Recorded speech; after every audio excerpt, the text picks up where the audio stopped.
Well, here we are, the night before the exam, and we're getting ready to start our final live review of the year.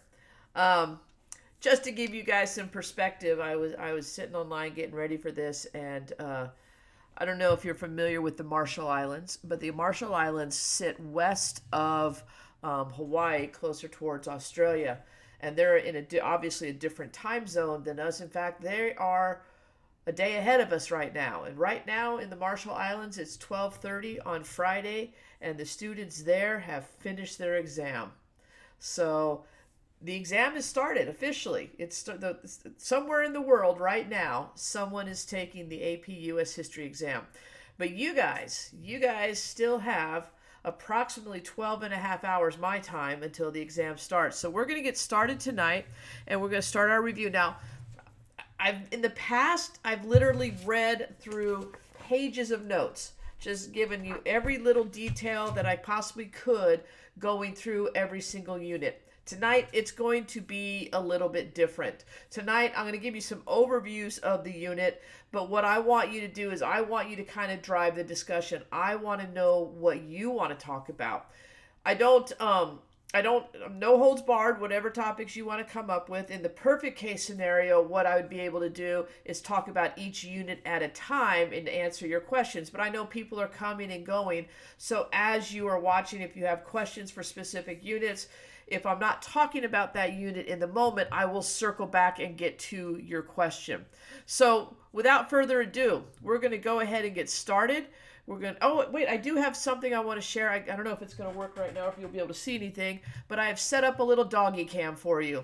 Just, if we need a little break and we need a little, puppy love or something like that, we can take a look and see what the pups are up to at that point. So just so you know who the dogs are, this guy in the forefront who's laying down on the ground in front of the camera, that's Flynn. And then, of course, in the background, when Flynn puts his head down, you can see Gilligan. Here comes Gilligan right now. So we got the doggy cam that we can play with a little tonight. But that's just for some short breaks.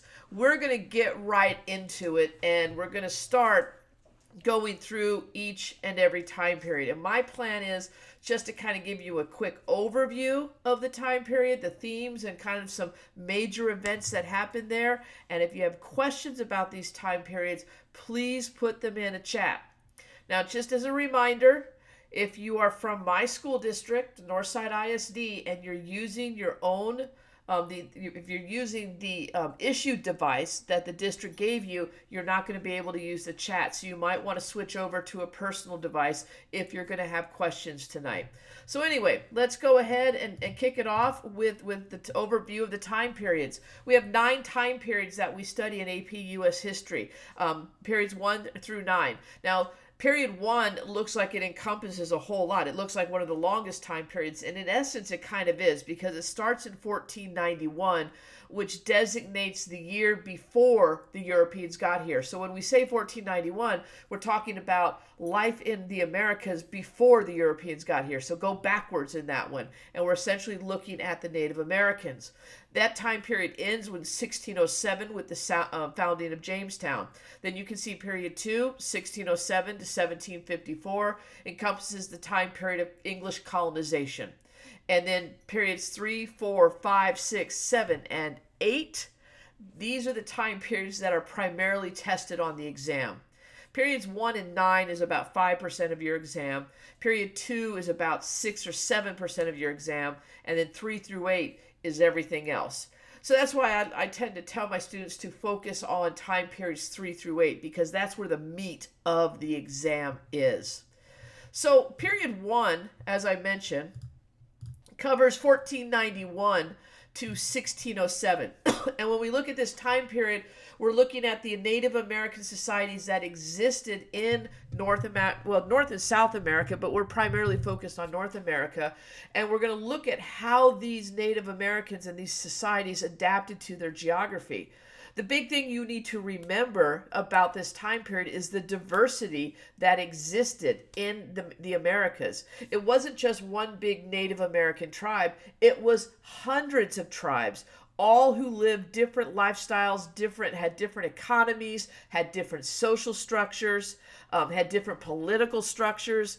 So that's what I want you to think about when you're looking at time period 1. The two big things that came out of this time period is going to be the creation of the Columbian Exchange, as well as the first group of Europeans that are going to come over and start colonizing in North America, and that's going to be the Spanish.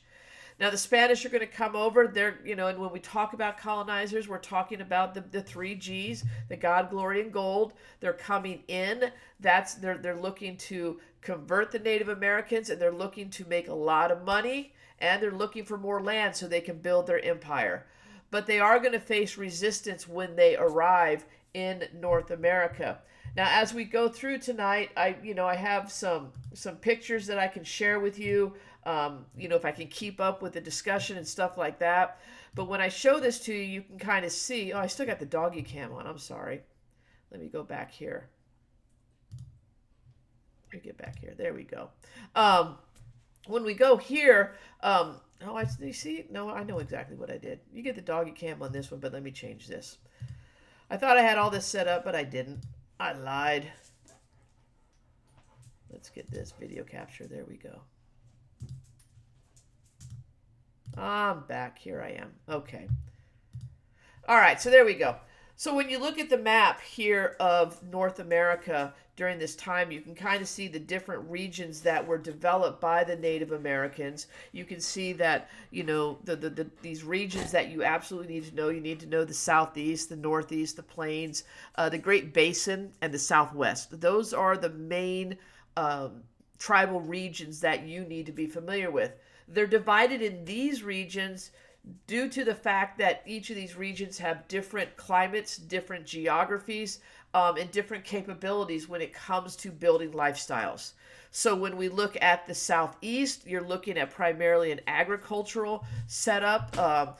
Tribes you might want to know there, the Cherokee, the Crow, the Choctaw. Those are who are primarily in the Southeast. When you look at the Northeast, they also had an agricultural-based society, but they're going to be living with the resources they have in that region. So they have a lot of timber, they have a lot of game, they have a lot of fur, stuff like that. The Iroquois is the tribe you need to know there. When we go into the Great Plains, those are your hunter-gatherers. They're going to follow the game around, and they're going to hunt, and buffalo is going to be primarily their target, but there's also deer, there's also elk. So the Great Plains, and when you're in the Great Plains, you want to think of tribes like the Ute, the Sioux, the Arapaho, the Cheyenne. The Great Basin is up where you consider, I would say, Utah, Nevada area, and that's where we're talking about more hunter-gatherers. You have I'm trying to think. They're very similar to the Great Plains. You see it starting to edge over into the far west, but this is where you're going to find the Utes and stuff like that. The Southwest, this is where the Spanish are going to settle. The Southwest is going to be primarily tribes like the Pueblo. The Navajo will be down there. They're going to have an agricultural-based society down there, and what they're known for is their irrigation systems that they're going to put into play. So that's kind of an overview of the Native American tribes in these areas, and so be familiar with that. Here's just another graphic of where the different tribes might be located should you start to break it down a little bit more. The tribes on this map, this is a bit more familiar map, and it has more of the well-known tribes of the different regions. And then, of course, we got to talk about the Columbian Exchange. The Columbian Exchange is going to completely reshape the Americas in that all these new plants, animals, and germs are going to come over from Europe and literally change the life of the people living in the Americas. Now, we can talk about the new foods they brought over and be familiar with some of those. I mean, you can see the picture there. You're going to see apples, you're going to see onions, you're going to see carrots, all that kind of stuff is going to be introduced over in the New World. And the New World is also going to send goods over to Europe as well. Chocolate, corn, tobacco, all of that is going to be introduced to Europe through the Americas. But really, when we talk about the Columbian Exchange, you have to think about the germs that are going to be brought over to the Americas by the Europeans, and it's due, and the effect of that is going to be the decimation of the Native American tribes, because disease is going to sweep through all the tribes. When we look at the decimation of Native American tribes, this is something we're going to look at throughout our history, all the way up until the 20th century. And yes, there's going to be wars fought, and yes, there's going to be battles, and lives are going to be lost that way. But predominantly, and not just predominantly, but almost exclusively, the decimation of the Native Americans was a direct result of the diseases that were introduced by Europeans to the Americas, diseases like the smallpox and influenza and other things like that. So the Columbian Exchange plays a vital role in that. Now, the other side of the coin of that is the Columbian Exchange played a big role in Europe too. Because of the fresh foods and everything that are being brought over from the Americas, lifespans are going to start extending in Europe. So it has a relationship going back and forth. But we tend to focus on what happened here in the Americas. Getting back to the big ideas coming out of the native, or the time period one, we've got to talk about Spanish colonization.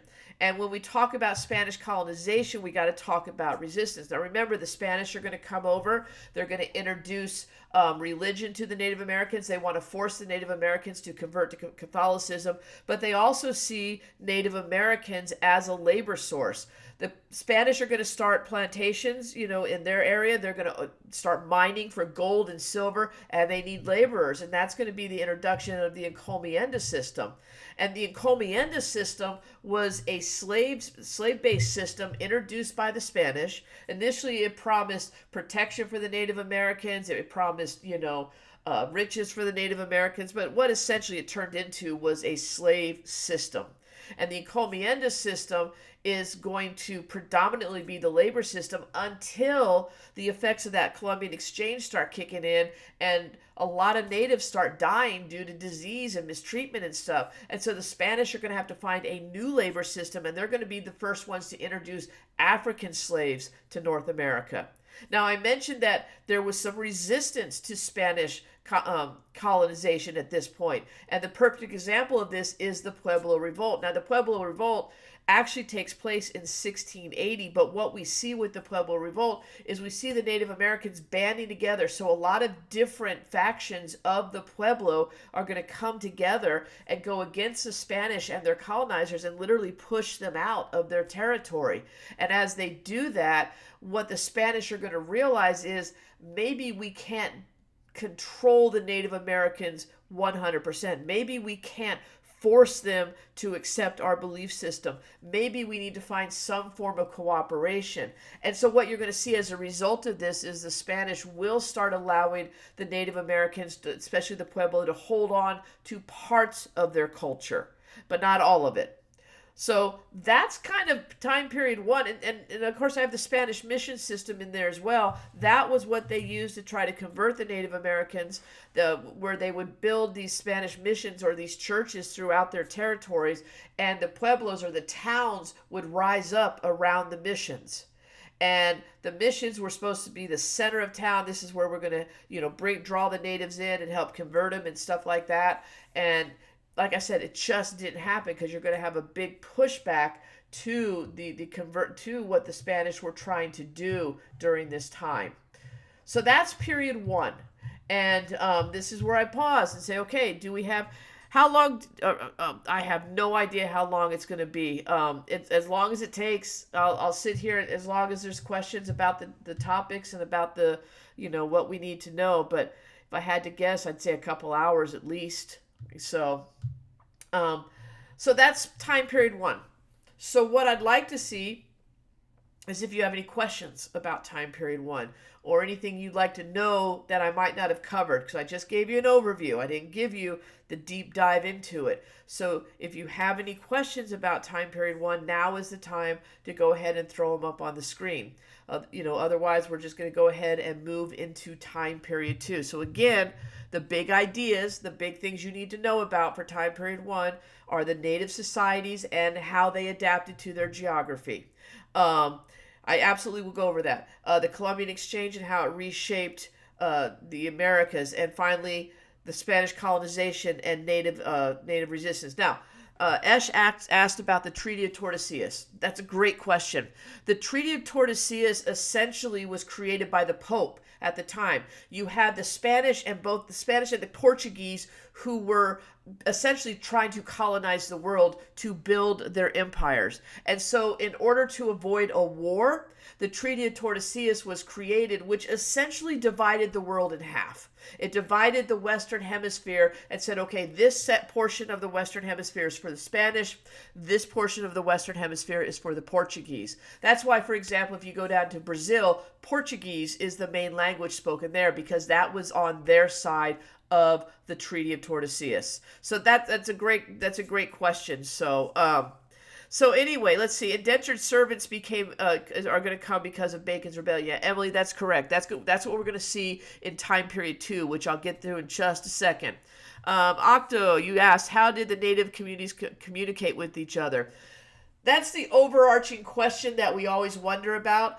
You know, there was, I guess you said there was a language barrier. There was a language barrier, but what you also have to remember is in the different regions, you know, they had similarities and they had ways of communicating. There was, you know, they had some form of sign language and stuff. And just like today, they learned each other's language because they interacted with each other. It's not like if I was a member of the Navajo or if I was a member of the Creek that I just stayed with my people all the time. They were trading all the time. They were interacting. They were hunting on some of the same grounds and stuff like that. So over, you know, the centuries of their existence, they start to learn each other's language and they learn how to communicate with each other.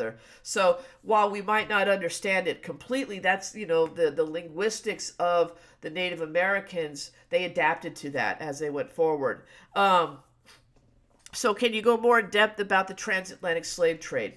Essentially, what's going to start happening is the transit or the slave trade already existed. It was introduced by the Portuguese to Europe prior to Europeans coming over. It was Prince Henry the Navigator who first took African slaves into Europe. And what's going to happen is, so once he introduces them, they're already familiar with it. So when the Spanish needed to bring another labor force in, they started dealing with the Portuguese and having the Portuguese bring African slaves into their colonies in the Southwest. And then over time, it's going to grow, and you know, Portuguese ships are going to make their way to the East Coast when the English start settling there.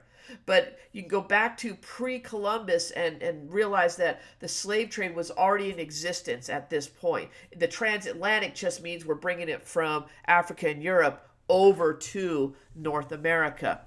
The Spanish encomienda system was essentially the Spanish used the Native Americans as a labor force. When they initially came into power, what they did is they approached the Native Americans and they dealt with them and said, hey, listen, if you give us some labor, what we'll do is we'll share our land with you. We'll give you protection from your Native American rivals and stuff like that, and all we ask in exchange is for you to work in our mines and you to work in our fields and stuff like that. The idea, I mean, it was almost, for lack of a better description, it was almost like a part-time labor agreement. But what's going to happen is the Spanish then just thrust them into full-time slavery. And when it came to protecting them, they didn't give them the protection they needed. They didn't share the amount of land that was, you know, that they promised they were going to. It was supposed to be a partnership.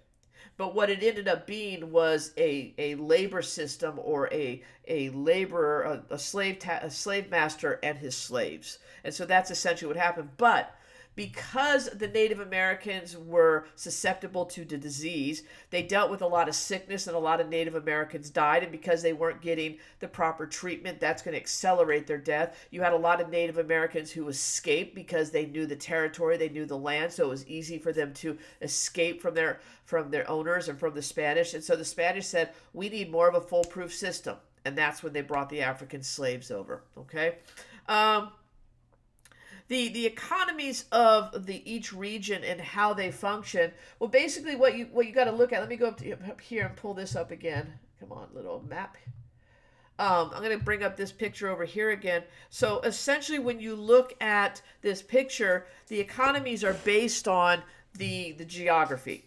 So when you look at the Northeast, because of all the richness of natural resources and stuff, because of they have agriculture, that's going to be their economy is going to be based on that. So you're going to see they're going to trade, and that's how they're going to build their societies and stuff like that. So they're going to trade with other tribes in the area and stuff like that. You can say the same for the Southeast as well as the Southwest. I mean, trade was critical to all these groups. If you look at the middle part of the section, I don't know if you guys can see my cursor on the screen, but right in the southernmost section of the Northeast, this is what we call the Mississippian region or the Mississippi Valley, and the rivers there are where they all converge. And so this was a huge permanent settlement with lots of trade going on, and the types of things that were traded were animal skins, were agricultural products, were tools, everything you could think of. And so these interlocking societies are going to be developed that while my society, like the Northeast or the Southwest or the Southeast, is based on agriculture, I can trade with other societies, like I can trade with the natives in the Great Plains because they have game and stuff like that, or they have tools. And so when you look at the economies are based on the type of life they have. Agricultural-based society, agricultural-based economy. A hunter-gatherers, hunter-gathering type economy. So that's kind of how you connect them. So kind of a long way to get to that point, but hopefully that answers your question. Did you discuss... I did not discuss the alliance, the Iroquois Nation. The Iroquois Nation is going to be located up in the Northeast. That's when you have the Iroquois, the Narragansett, the Wampanoag. They all are going to form their confederacies with other tribes and stuff like that. And essentially these confederacies were just based not so much on we're just good buddies and allies. It was based on a defense structure that they are going to defend each other against their natural enemies. So like the Iroquois and the Narragansett, they didn't get along too well. So the Iroquois Confederacy, they defended each other against the Narragansett and the Wampanoag and such. So when you're talking about these confederacies, honestly, don't get into the weeds on this one.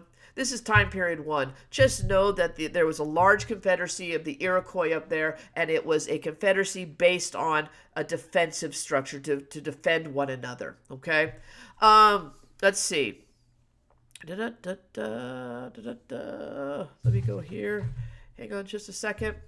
Asiento system and the encomienda system. That's a great question, and I might need to go get some help here for that one. I always forget the Asiento system. So give me half a second, because I have no problem going to my notes here. Okay, here we go. So here, the Asiento system is going to come into play with the African Americans. So what's going to happen is the Asiento system is a contractual agreement between the Europeans and the Spanish for the African slaves that are coming over. So you're going to have the encomienda system that was originally based on the Native Americans, and then that's going to evolve into the Asiento system, where they've contracted to bring these African slaves over, and when they come over, they have control of those slaves. They essentially own those slaves when they come over. Let's see. Other than germs, how did plants and animals in the Columbian Exchange affect the Native Americans in the New World?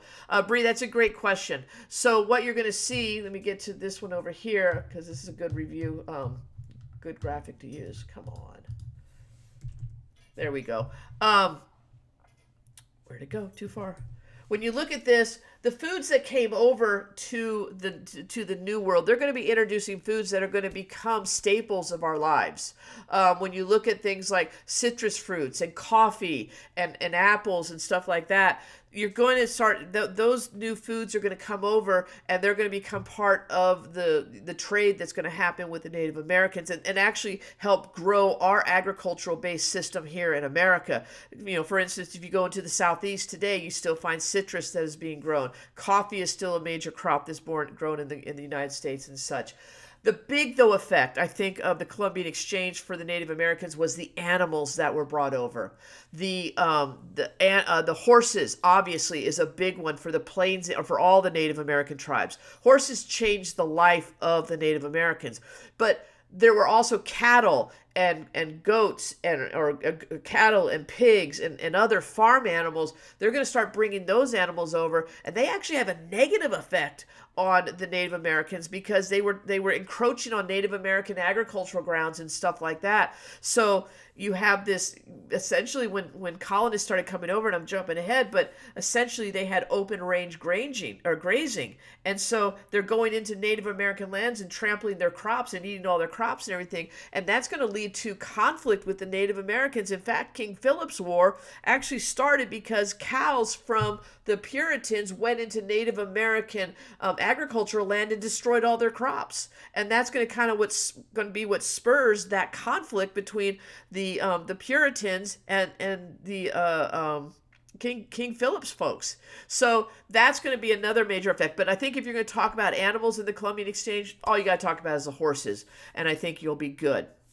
A lot of these questions are pretty specific and trivial. I agree. I agree with that. We're getting into some details, but you might be able to use some of this information on the short answers, because SAQs, they will cover. You might see an SAQ from time period 1. You also might see an LEQ that encompasses time period 1. So it doesn't hurt to have a few little, nuggets of information to go forward. But that's a great point, because we can move on, because we do got to get to time period 2. So time period 2 is 1607 to 1754. 1607 marks the beginning of Jamestown. 1754 marks the beginning of the French-Indian War. Now, the big ideas or the big themes that you have is you need to understand colonial development and regions, and then you're that you're going to start seeing this distinct identity developed from these colonial regions. You're also going to see the lack of governance of the English when it comes to the colonies, because once we move into time period 2, once Jamestown is settled, what we have is we're talking about English colonization primarily. So you have the English colonies that are being developed. You have the different regions that are being developed, the New England territory, the middle colonies, the southern colonies. Remember, the southern colonies are broken into 2 different regions. You have the Chesapeake region and the southern region. And again, it's like the Native Americans, each of these colonial regions has their own identity and their own economies, and it's based on their geography. And so you got to be familiar with that stuff as we go forward. Another major topic of this time period is going to be the salutary neglect, because once England starts settling this area, that what they're interested in is money. And so they're going to allow the colonies to start setting up their own governments, which is, that's going to be the beginning of self-governance in our country, which is going to evolve over the next 150 years, which will lead to our independence movement. And then I kind of hinted to it once already, but there's going to be conflict with the Native Americans. And there's also going to be rivalries with other imperial powers who are in the North America at this point. So when we talk about key events that happened during this time, I got too many screens going on here. These are some of the key events that you should be familiar with, not just limiting yourself to these events, but these events kind of encapsulate some of those big ideas that represent this time period. Obviously, the founding of Jamestown, which was founded on economic reasons. Remember, Jamestown and most of the southern colonies were created in order to create profits. And so they're going to have an agricultural-based society. You're going to see more plantations rising up versus subsistence farming. Tobacco, indigo, those are going to be your primary crops. Rice is going to be a primary crop for the southern colonies. Be careful when you're in time period 2. Don't try to throw cotton in there yet, because that's not ready to come up yet. But that's the southern colonies. When you look at the New England colonies, In 1620, the Pilgrims are going to come over on the Mayflower for seeking the ability to worship freely. They're coming for religious freedom because the Puritans, the Pilgrims, they had been persecuted in England, and so they're seeking new lands where they can worship freely. And the Mayflower Compact is going to be the I can't even think of the word, but it's going to be developed by the Pilgrims when they first get here and become the very first written form of government, of self-government that we have in the colonies. We're going to see the New England colonies base their economy on lumber and fur trapping, very similar to the Native Americans who lived in that region. There's those rich resources in the New England region, so they're taking advantage of that. New England will also be based on trade. They're going to become very big trading centers up in the New England region. When you come down to the middle colonies, these are also going to be agricultural-based economies, but they're going to have more grain-based agricultural crops because it's a cooler climate. They're going to grow things like wheat and barley. And then again, you move into the southern colonies with the plantation-based societies. The middle colonies, what you need to know about them is the most heterogeneous group of colonies of all of the regions. They have a little bit of everything. And one reason for that is you have people like William Penn settling this area. And when William Penn settled this region, he opened it up to everybody. He opened it up to all religions. He opened it up to all different people from Europe and stuff like that. So they had a very culturally diverse type of society you could find in the middle colonies. The New England colonies are primarily based on religion. So when you look at them, they're more Puritans, Congregationalists. They're more family-centered.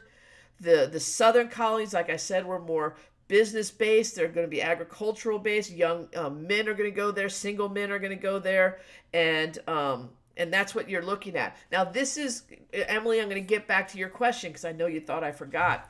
This is when indentured servitude was started in the English colonies.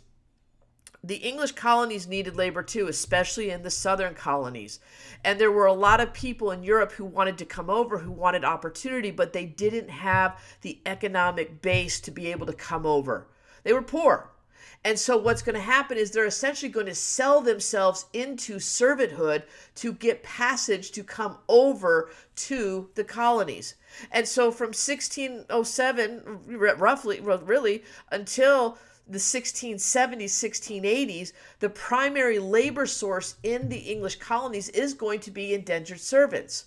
And they're going to come over, under the headright system. That might be a term you want to throw down there. The headright system talks about how if a person paid another person's passage to come over to the New World, to New England, or to the southern colonies, they were given 50 more acres that they could farm. And that's how a lot of these big plantations started to grow, because they just paid for people to come over and they were given more and more land. What's going to happen is as the indentured servants came out of their servitude, and the big thing is if they came out of their servitude, because it was a very difficult life to live, and many died while they were still in that contract, which was typically about 7 years. But when they came out, they were given freedom dues. And what freedom dues were a little bit of money, a little bit of land, and a little bit of help to get started. But the indentured servants, no one's giving them their good quality land. They're kind of giving them the garbage land that they can't grow anything on. And so what's going to happen over time is the population of former indentured servants is going to start growing. And what we're going to see that's going to happen in Virginia, out west of Jamestown, is these former indentured servants are going to be looking for the opportunity to expand westward. And the problem is there are Native Americans who are living out there. And so they're going to seek the government to push those Native Americans out of the way. When that didn't happen, Francis Bacon is going to lead a rebellion against the governing authority in the colony of Virginia. This is what we're talking about, Bacon's Rebellion. Bacon's Rebellion is important because in 1676, when that occurred, it caused the elite planter class to start rethinking their labor system. And they realized that the indentured servant labor system was not sustainable. There's going to be a point when they're not going to be able to pay people to come over and work here. And there's also going to be a point on the other end when their contract runs out. So when they face that, they're running short on laborers, and then they're rebelling when they get their freedom. They're starting to rebel. They can't have that. And so this is when you see the growth of African slavery in the English colonies. Now, African slaves had been introduced in 1619, and there had been some African slaves in the colonies, but not that many. But due to Bacon's rebellion, the labor system is going to start changing in the colonies, and that's why Bacon's rebellion is so important. Okay, so be familiar with that one. We're gonna have. I'm thinking off the cuff here. You bet. The big idea behind all of this, the big idea of England settling allowing these colonies to settle, because England is the ruling authority, is the idea of mercantilism. Make sure you understand that mercantilism was driving everything that was happening over here. And that's the idea of raw materials coming over to England, and England sparsing them out, trading them all over the world, and then finished products coming back to the colonies. But this is what's going on here in the colonies. I'm looking at my notes here because I want to get the big things. Triangular trade, be familiar with that term. Triangular trade is the trade between Europe, specifically England, the North American colonies, and Africa. And it's through triangular trade that those raw materials are making their way to Europe, and the finished goods are coming back, and the finished goods are going also down to Africa to trade for slaves, and then the slaves are coming back across the ocean, primarily going into the Caribbean, but also coming into some of the southern English colonies. And that that was referred to as the Middle Passage. And the Middle Passage was this dreadful, inhumane transportation of human beings across the Atlantic to put them into the slave trade. So be familiar with those terms as well. So we're going to start seeing, as more and more colonists start coming over, we are going to see pushback from the Native Americans. So during this time period, the one you really need to know is King Philip's War. King Philip's War is also known as Metacom's War. Metacom was his Native American name, and King Philip was the British name that they gave him, the English name. And essentially, like I said, it started with a cow, but what's eventually going to happen is you're going to see the people in New England start to encroach on Metacom's land, and they are going to go ahead and ally with some other tribes against the British. Actually, you had almost a mini. Well, I'm not going to go that far. The British had allies with the Native Americans. And the Native Americans had allies. The Metacom allied himself with the Wampanoag. The British colonists allied themselves with the Mohawk. And we had what was known as King Philip's War, which was, quite honestly, the bloodiest war in American history per capita. The death from that war was extreme on both sides. But in the end, what's going to happen is the colonists are going to prevail. So, but that is the one Native American conflict you should know. If you want a few others I can throw out at you, you have the Powhatan Wars down in the Virginia region. You have the Pequot Wars in the southern New England region. So have a couple of Native American conflicts from period 2 kind of tucked away in your quiver of arrows that you might be able to use when writing. Okay. Also going on in the early 1700s, and I'm mad at myself because I only have one of the movements up there, but there were two major movements that are going to occur in the colonies during this time period: the First Great Awakening and the Enlightenment period. Now, the First Great Awakening was a religious revival. It spurred over in England, and it's made its way over here, and you had pastors such as George Whitefield and Jonathan Edwards who are going to spread this emotional appeal for conversion to Christianity. And what we're going to start asking ourselves about that is, if we can choose our own religion, and if we can decide whether or not we want to follow Jesus, why can't we decide if we want to follow a government? And so you're going to see this form of independent thinking starting to spur up out of the First Great Awakening.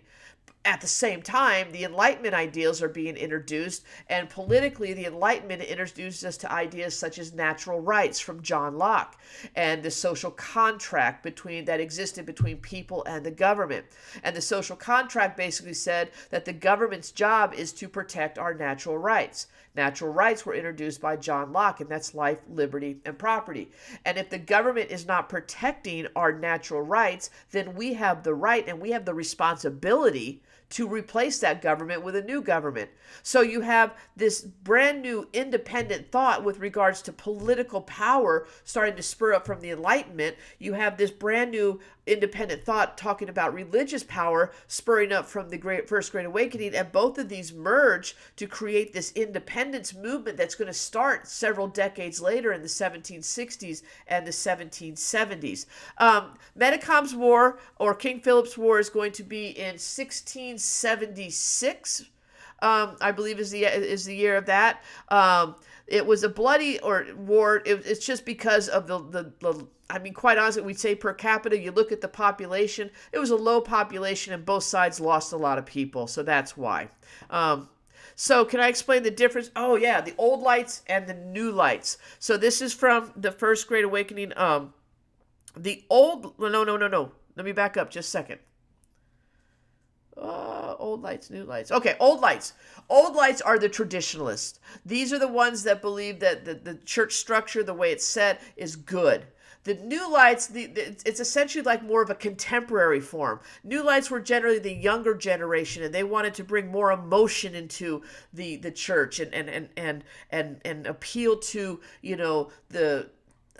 like I said, the emotion or the contemporary ideas. The example I use in my classroom is, quite honestly, the old lights were the folks who wanted to go into church and sit in the wooden pews, and they wanted to listen to the organ.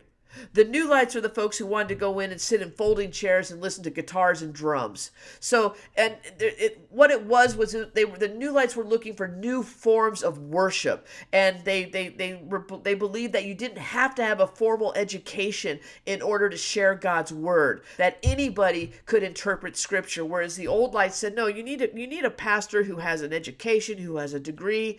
And the new lights are like, no, dude, you just need to read the Bible, and if you can understand it, and anybody can share it. So that's kind of what you're seeing happening during that time period. And the new lights, you're going to see new denominations coming out of that as well. Okay. Can I go over the monetary system? What part of the monetary system do you want to know? Because right now in this time period, Dana, we're just essentially, the economics are based on the English monetary system. So it's all English-based money.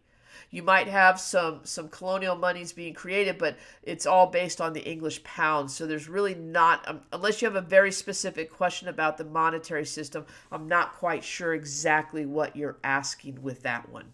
Okay? All right. And if you pop it up there, I'll swing back to that one as well.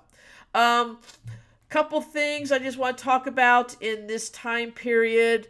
I want to make sure I hit everything. I think I hit everything. You do see, honestly, during this time period, and it doesn't really come up as a major issue as far as the colonists or as far as the discussion until in our next time period, but during this time period, you are starting to see the English kind of stepping on some toes of the colonists, because you start to see some impressment going on. And by impressment, we're starting to see that the English are seizing colonial men and forcing them to serve in their navy. And their justification for that was that these were English citizens. So there's a little bit of conflict going on with that. Now, why were they doing that then? They're doing that because England is in the middle of the Second 100 Years' War at this point. And they need more men to serve in their navy. They need more men to fight. And so they're going to use the resources they have, and that's the English colonists. And so you're starting to see the use of impressment during this time period. Like I said, not a major deal yet, but the beginnings of it. Okay? All right, we're going to jump ahead now to time period 3. bottom line, this is what you need to know in time period 3. You need to know the 7 Years' War or the French and Indian War. You need to know the Declaration of Independence and the road to the Revolution. You need to know the Constitution, and you need to know the first presidencies of Washington and Adams. If you break up this time period, that's what it's going to look like. The 7 Years' War basically redesigns the relationship between the English and her colonies. The 7 Years' War was part of the Second 100 Years' War. It was a war over the Ohio River Valley in North America. The French had control of it. The English wanted control of it. So you have the French power that is holding on to land here in North America. You still have the Spanish in the Southwest. They're not playing a big role at this point, but I want you to realize they're still there. The French are up in Canada. They're in the Ohio River Valley. Colonists are starting to move out west towards that area because it's the most fertile soil really in the region. And so what's going to happen is there's going to be a war over that land. Basically, it's a war over control of North America between the English and the French. It's often called the French-Indian War because the French are going to ally with their Native American allies, and the English are going to have their Native American allies. The colonists are going to fight with the English. They are considered part of the English Empire, so they're part of this war as well. And so this war is going to be fought. When it finally comes to an end in 1763, the colonists believe that they are part of the victory, and to the victor goes the spoils. And so they're going to start moving westward into the Ohio River Valley because it is so rich in resources, and for an agricultural-based society, this is huge. The problem is the Native Americans are still out there, and the Native Americans are going to start pushing back. This brings us to Pontiac's Rebellion. Pontiac was a chief of the Detroit Native American tribe, right up in that Great Lakes region. He is going to start invading or start attacking colonial settlements, and the English are going to have to be called on to protect the colonists. The English are going to say, listen, we can't protect you. So this is when they passed the Proclamation Act of 1763. Really the first step, I think, in ending salutary neglect. The proclamation line limited how far west the colonists could go. And the English said, if you go any further west, we cannot protect you. You're on your own. So that's going to be what happens there. The English are also going to say, they're going to start looking at the checkbook. And they're going to recognize that we just spent a whole bunch of money fighting a war over in the colonies, and the ones who are benefiting the most from it are the colonies. And so what they're going to do is they're going to send the bill for the French and Indian War to the colonies, and they're going to do this through taxation. Now, initially, there's been taxes in the colonies up to this point. This is nothing new. But what's going to happen is, picture it this way. There's been a slow burn, just a low flame of taxes going on in the colonies since the beginning. And what England's going to do is they're going to crank up the flame. They're going to put it on high. It starts with the Sugar Act in 1763. Not a big pushback on that one because the Sugar Act was a tax paid by merchants when they imported sugar. When things really hit the fan is in 1765 when the Stamp Act is passed. The Stamp Act was a tax on all paper products in the colonies. And this is where the colonists are kind of like, whoa, why are you taxing us? No one asked us if we wanted to be taxed. And why is Parliament making all these decisions for us? Because you've allowed us to develop our own governments over here in the colonies. And these governments have been, ruling us. They've been taxing us. And now all of a sudden you want to come in? And by the way, we don't even have anybody over in England to speak on our behalf. And so the Stamp Act became a pivotal moment because this is when the colonists start calling out against taxation. And they said, no taxation without representation. And then those Enlightenment ideas started to come in, saying, it's the government's job to protect us against life, for life, liberty, and property. And they're not protecting us. In fact, they're trying to take it from us through taxation and stuff like that. And so we're going to see over the next 10 years a series of taxes being passed and repealed and passed and repealed, and you're going to be seeing the colonists, they're going to be rebelling a little bit against it. You're going to see the Sons of Liberty start to rise up, and they're going to have their own form of rebellion and protest. You're going to see people like Paul Revere. He's going to use propaganda to get people behind a revolutionary movement after the Boston Massacre. I think when really everything kind of turned and we're on our way to war was right after the Boston Tea Party. The Boston Tea Party was a direct effect of the Tea Act, and the Tea Act basically created a monopoly of tea for the East-West, the British Indies Trading Company. And so what the English said is you can only sell our tea in the colonies. And so that's why the Sons of Liberty dumped all of their tea into Boston Harbor. As punishment for that, the British Parliament is going to pass the Intolerable Acts, also known as the Coercive Acts. And if you look at that, all of these acts were essentially keyed in on Boston and Massachusetts. They added a quartering act. They closed down Boston Harbor. They took away their right to self-govern, the Massachusetts Governing Act. They couldn't self-govern themselves. And what's going to happen is, as a result of this, the First Continental Congress is going to come together. And the First Continental Congress is going to meet, and they're going to say, hey, look what's happening in Boston. Now, that's Boston, but what if it starts happening in other places? And so the First Continental Congress is going to send essentially a list of their grievances to the king saying, come on, this is kind of silly. We don't like this and everything. And what they also say, though, is to the other colonies is, if the British are going to keep building this up and stuff like that, we might want to be prepared for any problems that might come along. So let's go ahead and start creating militias in the colonies. And just in case something happens. So that's kind of what's going to start us on this path towards independence. Now, this was 1773, 1774, so it's going over quite a period of time. But what we're going to see is that's going to lead into, more troops coming over into Massachusetts, especially to try to calm the tide and stuff like that. And when these local militias are coming in, hey Johnny, we're going to talk about that down the road, okay? Because I'm in time period 3 right now, but I will circle back to your question. But I'll just tell you right now, not much. Okay, there you go. So all the colonies were forming these local militias, and as a result of that, the British get wind of that, and they're going to try to put those militias down. And the one way you can put them down, get rid of all their weapons. And so that's going to lead the British to march west from Boston towards Lexington and Concord, because their goal was going to try to stop or to take over the armory of the Massachusetts militia.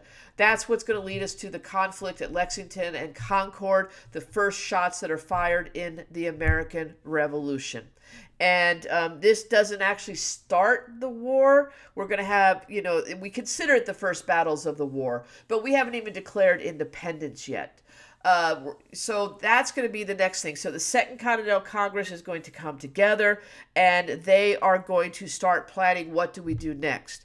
Now, I'm going to come back to it again. The Enlightenment had a huge role in this.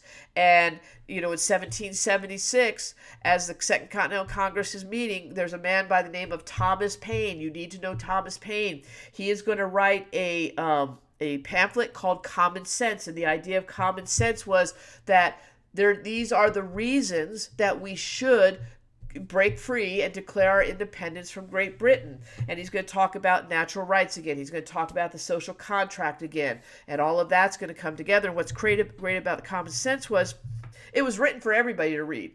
It wasn't written for the elites. It wasn't written for the revolutionaries. It was written for everybody in the colonies.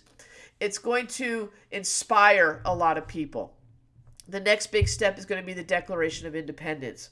When the Declaration of Independence is going to be written, John Locke's natural rights of life, liberty, and property are going to become Thomas Jefferson's unalienable rights of life, liberty, and the pursuit of happiness.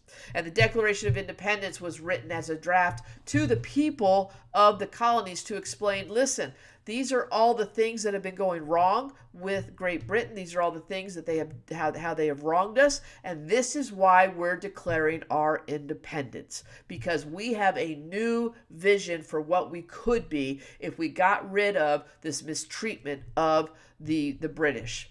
And so the Declaration of Independence is going to be written, again, for the colonists, but it was also written for foreign countries to explain to them why these colonies are breaking free from England and why we're declaring our independence and why maybe you might want to ally with us and help us in our pursuit of our independence. The Declaration of Independence obviously is going to lead to the Revolutionary War. The Revolutionary War is going to be the commanding general is going to be George Washington. The major battles you need to know from the American Revolution: Battle of Saratoga. Yeah, that's a good one. The Battle of Saratoga is very important because this is the one, the Battle of Saratoga is what basically got the French to join us.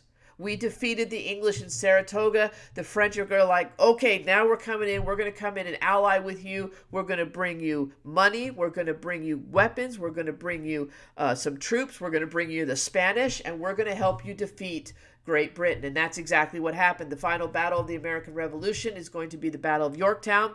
And during this American Revolution, we created our own government. That government was the Articles of Confederation. And the Articles of Confederation basically set up a defensive structure of government for the United States.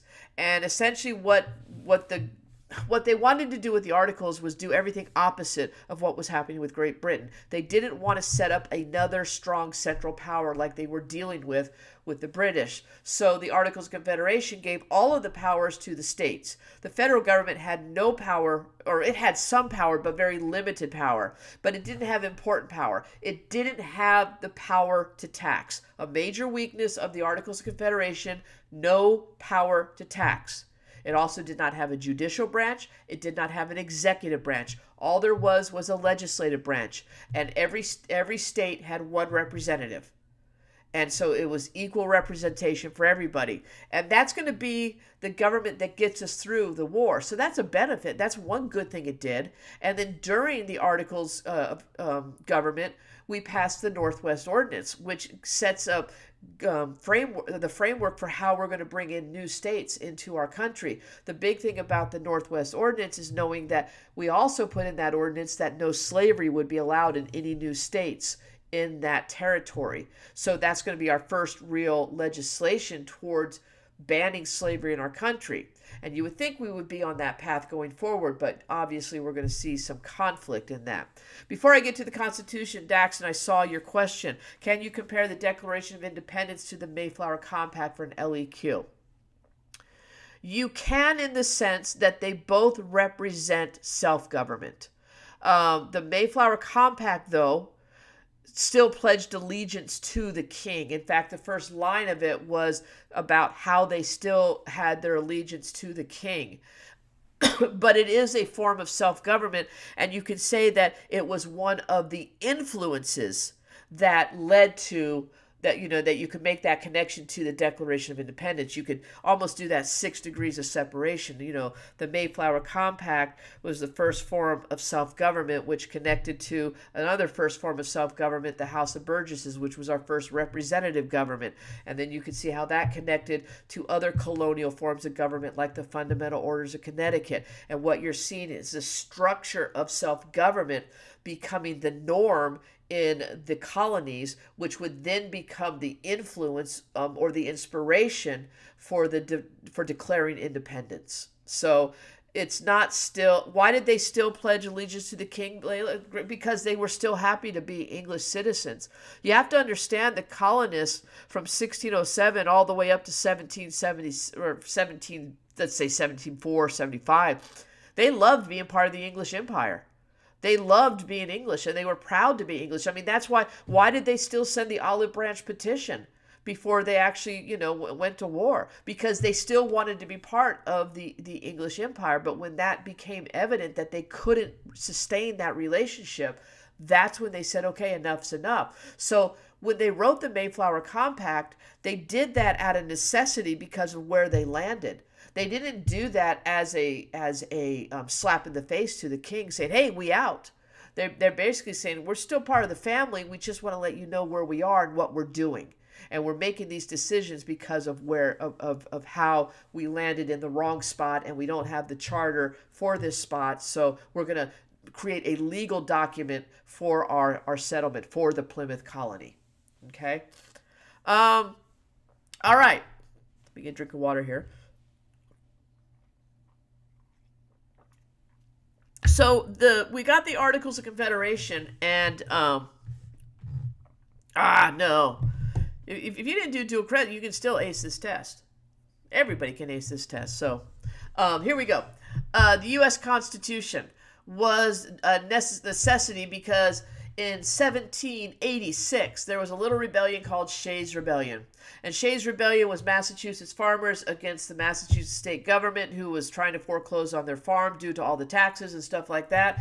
Long story short, Shays' Rebellion showed us that the Articles of Confederation were just too weak, because there was no federal power to intervene in this rebellion.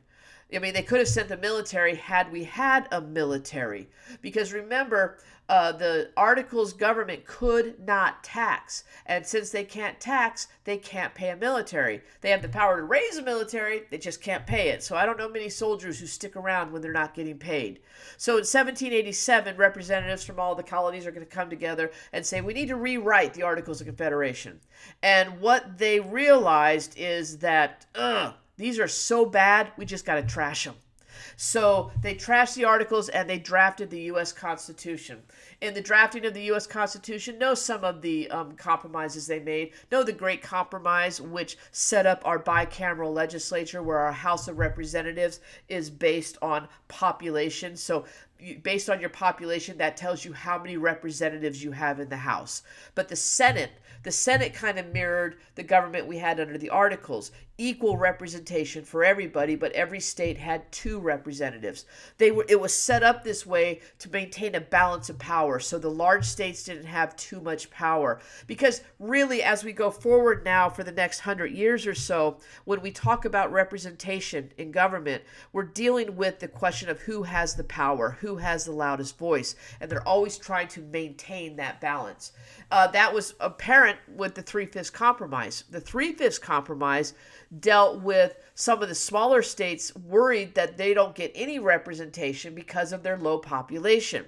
So they are going to, especially in the South, ask for their slaves to count towards representation. And what they're going to do is they're going to pass the 3/5 Compromise, which said, okay, what we're going to do is we're going to take the total population of slaves in your state, and we're going to count 3/5 of those towards population. Now, they just counted as numbers. It's not like 3/5 of the slaves became citizens. They were just numbers on a ledger. And so those numbers were added to population, which is going to increase the representation of every state that had slaves. And at this point, every state had slaves, maybe with the exception of Massachusetts. So some states, now the northern states didn't get as much of a boost, but the southern states absolutely got a huge boost in representation due to the 3/5 Compromise. The other side of the 3/5 Compromise was that they're going to put a 20-year moratorium on the Atlantic slave trade. The transatlantic slave trade has been going full force now, triangular trade, the Middle Passage. But what they decided that 20 years from that date, so 1808, they're going to end the transatlantic slave trade in the United States. They're not going to bring over ships anymore from Africa. Doesn't mean trade's still not going on. Doesn't mean slaves aren't coming up from the Caribbean and stuff like that. But the transatlantic slave trade is coming to an end. Okay? The U.S. Constitution is going to be ratified. When it's ratified, now that we have a new government, we have to elect a new leader, because what we did with the Constitution was we added an executive branch and we added a judicial branch. George Washington is going to be elected the first president of the United States. Now, I need to pause here because I've seen this mistake quite often with my students. George Washington was the first president under the Constitution. We did not have a president under the Articles of Confederation. So he becomes president in 1791, comes into office, and he's going to set up he's going to set up the presidency. He's going to create what the presidency looks like. He's going to set up some domestic policies. You're going to have Hamilton's financial plan. That plays a big role here. He's going to set up the cabinet and the different departments of our government. The Judiciary Act of 1789 is going to be passed under his administration that developed our federal court system. So that's going to be in play. He will sign off or oversee several treaties being signed with England and Spain, specifically Jay's treaty with England and Pinckney's treaty with Spain. And he's also going to deal with the war that's going on over in Europe, the war between England and France. And he's going to say, we're not getting involved in it. Now, that's created a split within his cabinet. Thomas Jefferson was calling for us to join the French in their revolution, but Hamilton's like, no, we can't do that. He was more of an Anglophile. He supported the English. And so Washington is going to issue his proclamation of neutrality. And this is going to become American foreign policy for the next century or so, is that we stay out of foreign entanglements. Washington serves 2 terms, and at the end of his second term decides to go home, and before he leaves, he gives his farewell address where he warns the American people, hey, listen, don't get involved in foreign entanglements, don't get involved with political parties, don't have a national debt, don't do any of that, and this country will be fine. And you know what happened. I mean, there's no shock here. We had political parties, we got involved in foreign entanglements, and we have a lot of debt. So thank you, Washington, for your advice. We just choose not to follow it. And that became very clear with our next president, John Adams. John Adams comes in. I'll answer that for you. Or if someone wants to answer, hey, guys, if you see a question you can answer in the chat, man, go for it. This is a team sport here. I'm not the only player on here. You guys can help each other out. So real quickly, Adams' administration, the good, the bad, the ugly. Adams wanted to negotiate a peace with France because we had a lot of problems on the open seas with France attacking our ships and boarding our ships and stealing our stuff and everything. So he's going to send some dignitaries over to France to negotiate a peace with them. And when they get there, what they're told is, you should have helped us a lot sooner. And really, if you want to show a sign of good faith, give us a loan to help us fight this war. And if you want to talk to the really important people, pay us a bribe. You got to pay your way into the door. And it's become known as the XYZ affair. And we said, oh, heck no, we're not giving any money to you. We're going back and we're telling the Americans what a bunch of Frenchmen you are. And so the dignitaries came back. Adams is like, no, we're not playing this game. And people were happy with this. They're like, yeah, absolutely, dude, you did the right thing. Now, this is going to lead to the quasi-war, which was an undeclared naval war that we fought with France for a couple years. And we don't hear a lot about it, but we were kind of already fighting with them because they were boarding our ships. So that's the good. But let's get into the bad and the ugly. We were having trouble with the French, and being in at war with the French, Adams was really worried about influence with people's voices criticizing our government and stuff like that. He was also worried with people living within our country who might be French spies and stuff like that. And so when you look at that, this is when he's going to pass the Alien and Sedition Acts. The Alien Acts reworked the immigration numbers, saying you had to live here for like 14 years before you could be a citizen. Also said the president had the right under national security to deport any citizen that he deemed a threat to national security. It's kind of coming into play today. And and then the Sedition Act basically made it illegal to speak out or write anything in the press negative about our government, essentially limiting our freedom of speech and freedom of the press. So those two topics, the Alien and Sedition Acts, become fodder for the next election, the election of 1800. And that's where you're going to have Thomas Jefferson, who's going to be running against John Adams. And there will be, the big debate was on the Alien and Sedition Acts. And that's going to lead us to the election of 1800, which is the ending point for time period 3. And what you see there is Thomas Jefferson is going to be elected, and we're going to see the first successful, peaceful transfer of power between two political ideologies. All right, let's see. You guys are answering each other's question anyway. Farewell address to the... Yeah, I think, JJ, you said the Monroe Doctrine would be applicable. I think that would be a really good one. I'm sure there's something else. There's something right on the tip of my tongue. Let me think on that, Julia. I'm going to come up with something for you. I promise I will if someone else doesn't else. But yeah, if foreign policies are good, I think any other foreign policy, be it the Monroe Doctrine, be it the Roosevelt Corollary, any of that, you're going to see as a comparison to contrast Washington's proclamation of neutrality, kind of the opposite of what he had hoped to happen. Were the Sedition Acts in effect of the Zenger case?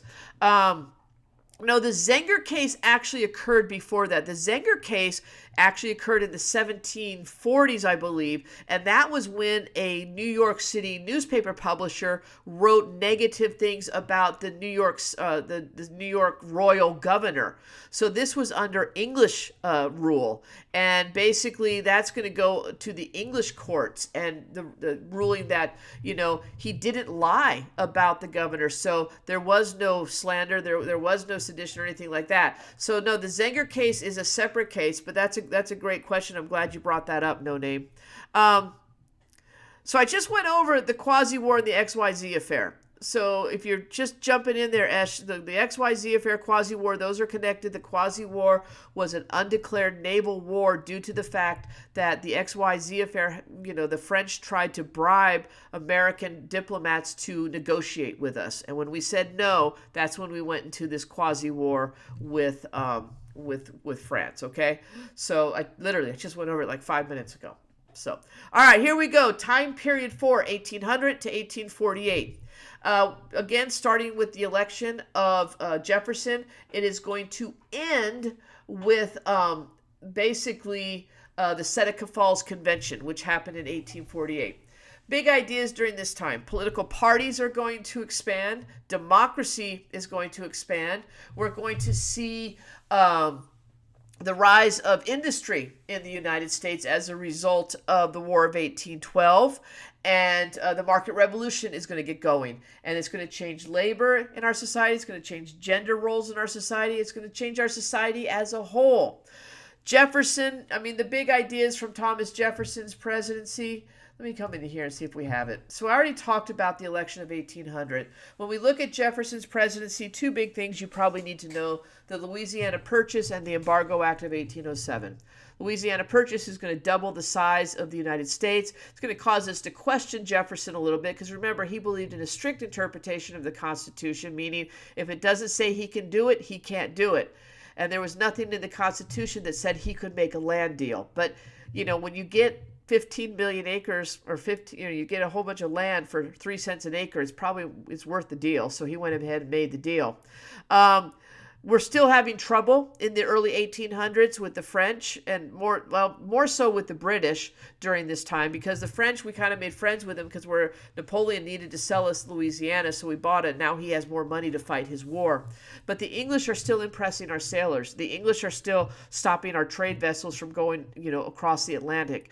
And so this is going to lead us to the War of 1812. Before we went into the war, Jefferson made the very bad decision, economic decision, that in order to prevent any clashes with our trade vessels on the Atlantic Ocean between us and the English, we'll just stop trading. And so he's going to pass the Embargo Act of 1807, which essentially ends trade with everybody and is going to destroy the economy in New England and have, and almost destroy the entire economy going forward. James Madison is going to come into office in 1809. He was elected in 1808, and he's going to try he's going to open trade up right away. He does it with everybody except England and France. That's when Macon Bill number 2 is going to be introduced, where he says, well, we'll trade with you, whoever comes to us us first and promises not to impress our sailors or steal our ships or sink us or anything like that. That's not going to work. And then we're starting to see some other problems starting to grow.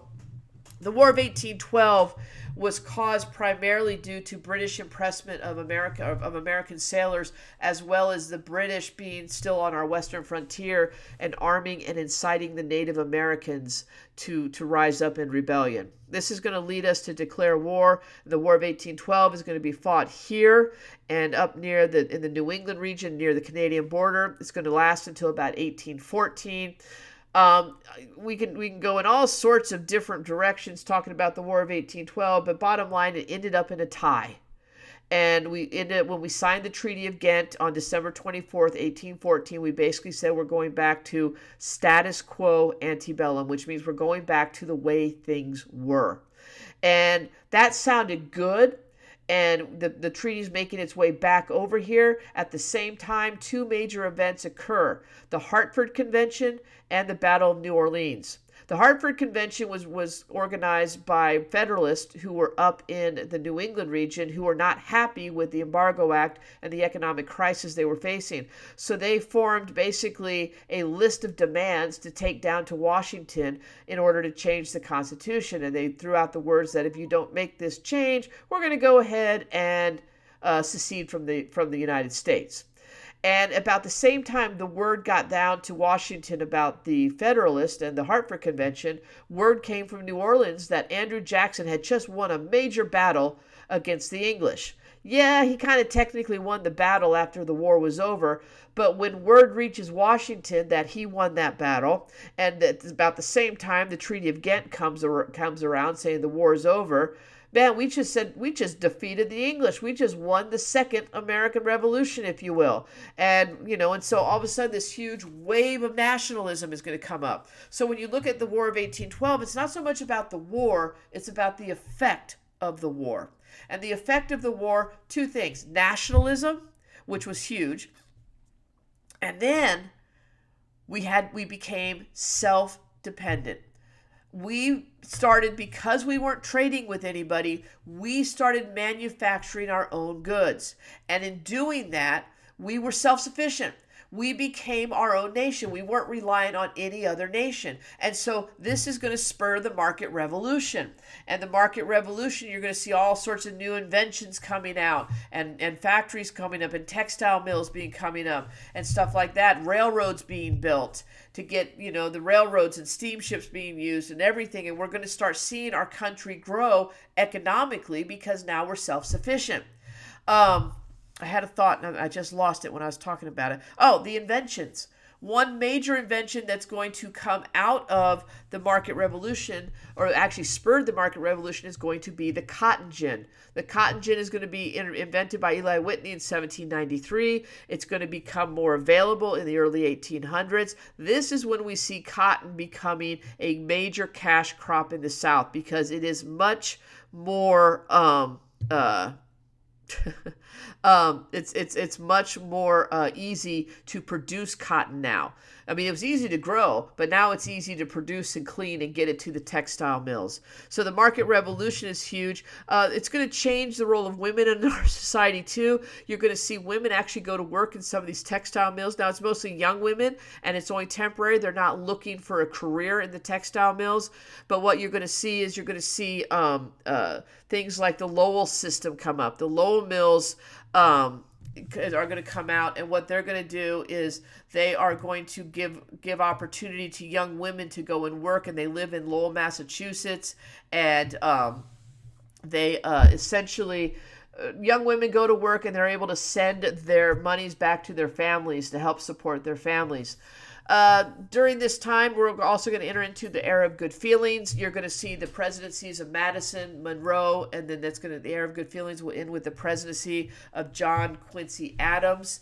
During the era of good feelings, we just have one primary political party. We have the Democratic Republicans, the Jeffersonian Republicans, if you will. two major pieces of legislation, or two major documents that are going to be created under Monroe's presidency, is the Monroe Doctrine and the Missouri Compromise. I'm going to circle back to the Missouri Compromise, but the Monroe Doctrine, we had mentioned that a few minutes ago when Julia was asking about what we could compare Washington's farewell address to. And the Monroe Doctrine was America stepping out in the role of, foreign policy beyond our shores.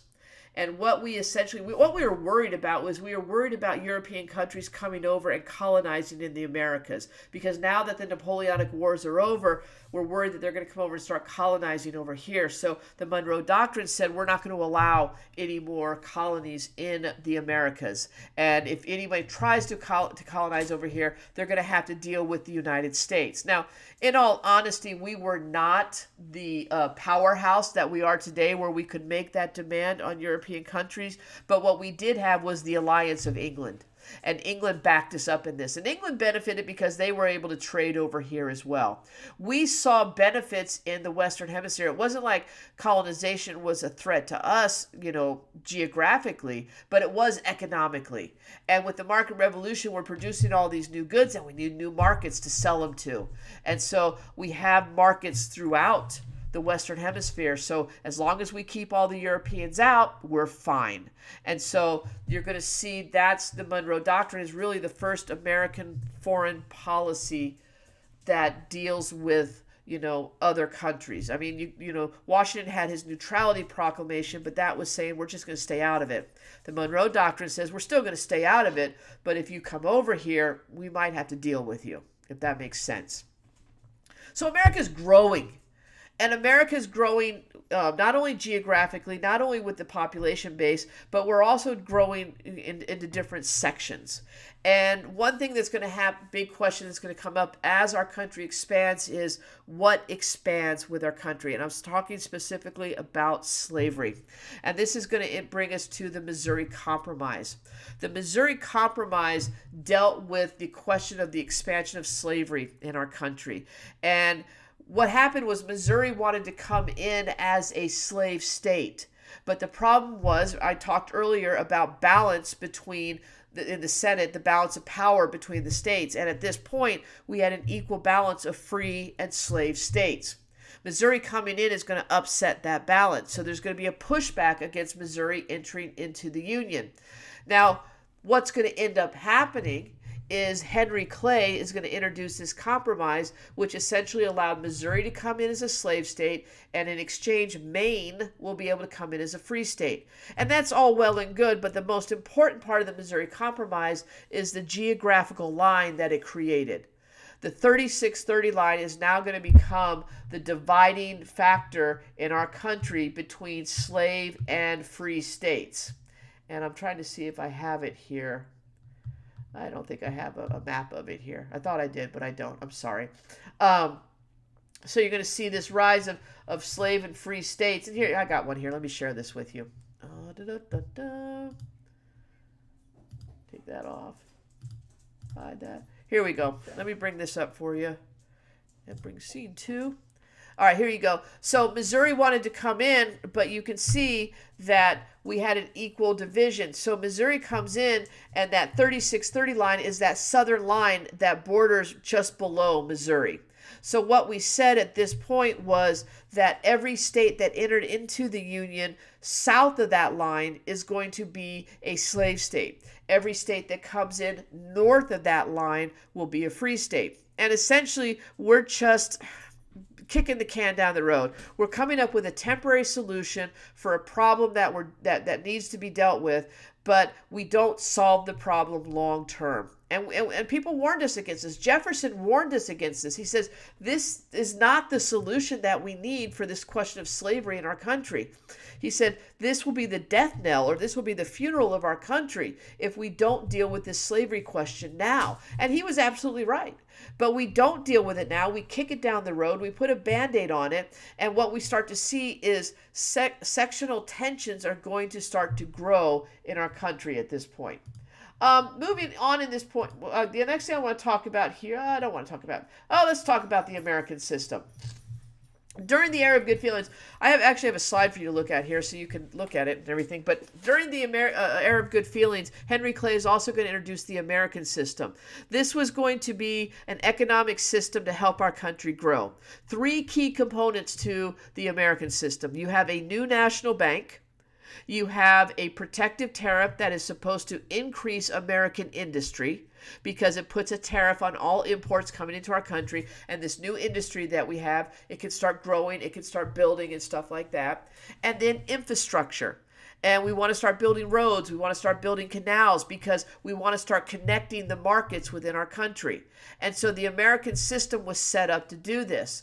Now, the American system actually built it, got the internal improvements going, got the new bank up and running, put the tariff in place. But everybody wasn't happy about this. The southern states struggled with the American system primarily because they didn't need all this stuff. And, just to remind you, with tariffs, when a tariff is placed on another foreign country, so they're sending their goods over to us and we're taxing them, they're going to do the same thing when we send our goods over to them. They're going to place a tariff on that. And for the southern states, they actually had to deal with that because they relied on trade for all of their goods. And so what we're going to see is tariffs starting to hurt the southern states and hurt their business and hurt their economy during this time. But the American system was really the first strong economic system I think we had. I mean, we had Hamilton's economic system, which was good. The American system was the next obvious shift, I guess, if you will, the evolution of our economic system going forward. Gosh, I'm skipping over all sorts of stuff, so I'm looking through notes and everything here. I'll circle back to that. But the Supreme Court started to reign supreme during this time period. The beginning, and you should answer me when I say this in a moment here, but when things really started to change for the Supreme Court was when a case came up in 1803 called Marbury v. Madison. I'm hoping to see a whole bunch of stuff pop up in the chat when I say that. But Marbury v. Madison is going to introduce judicial review.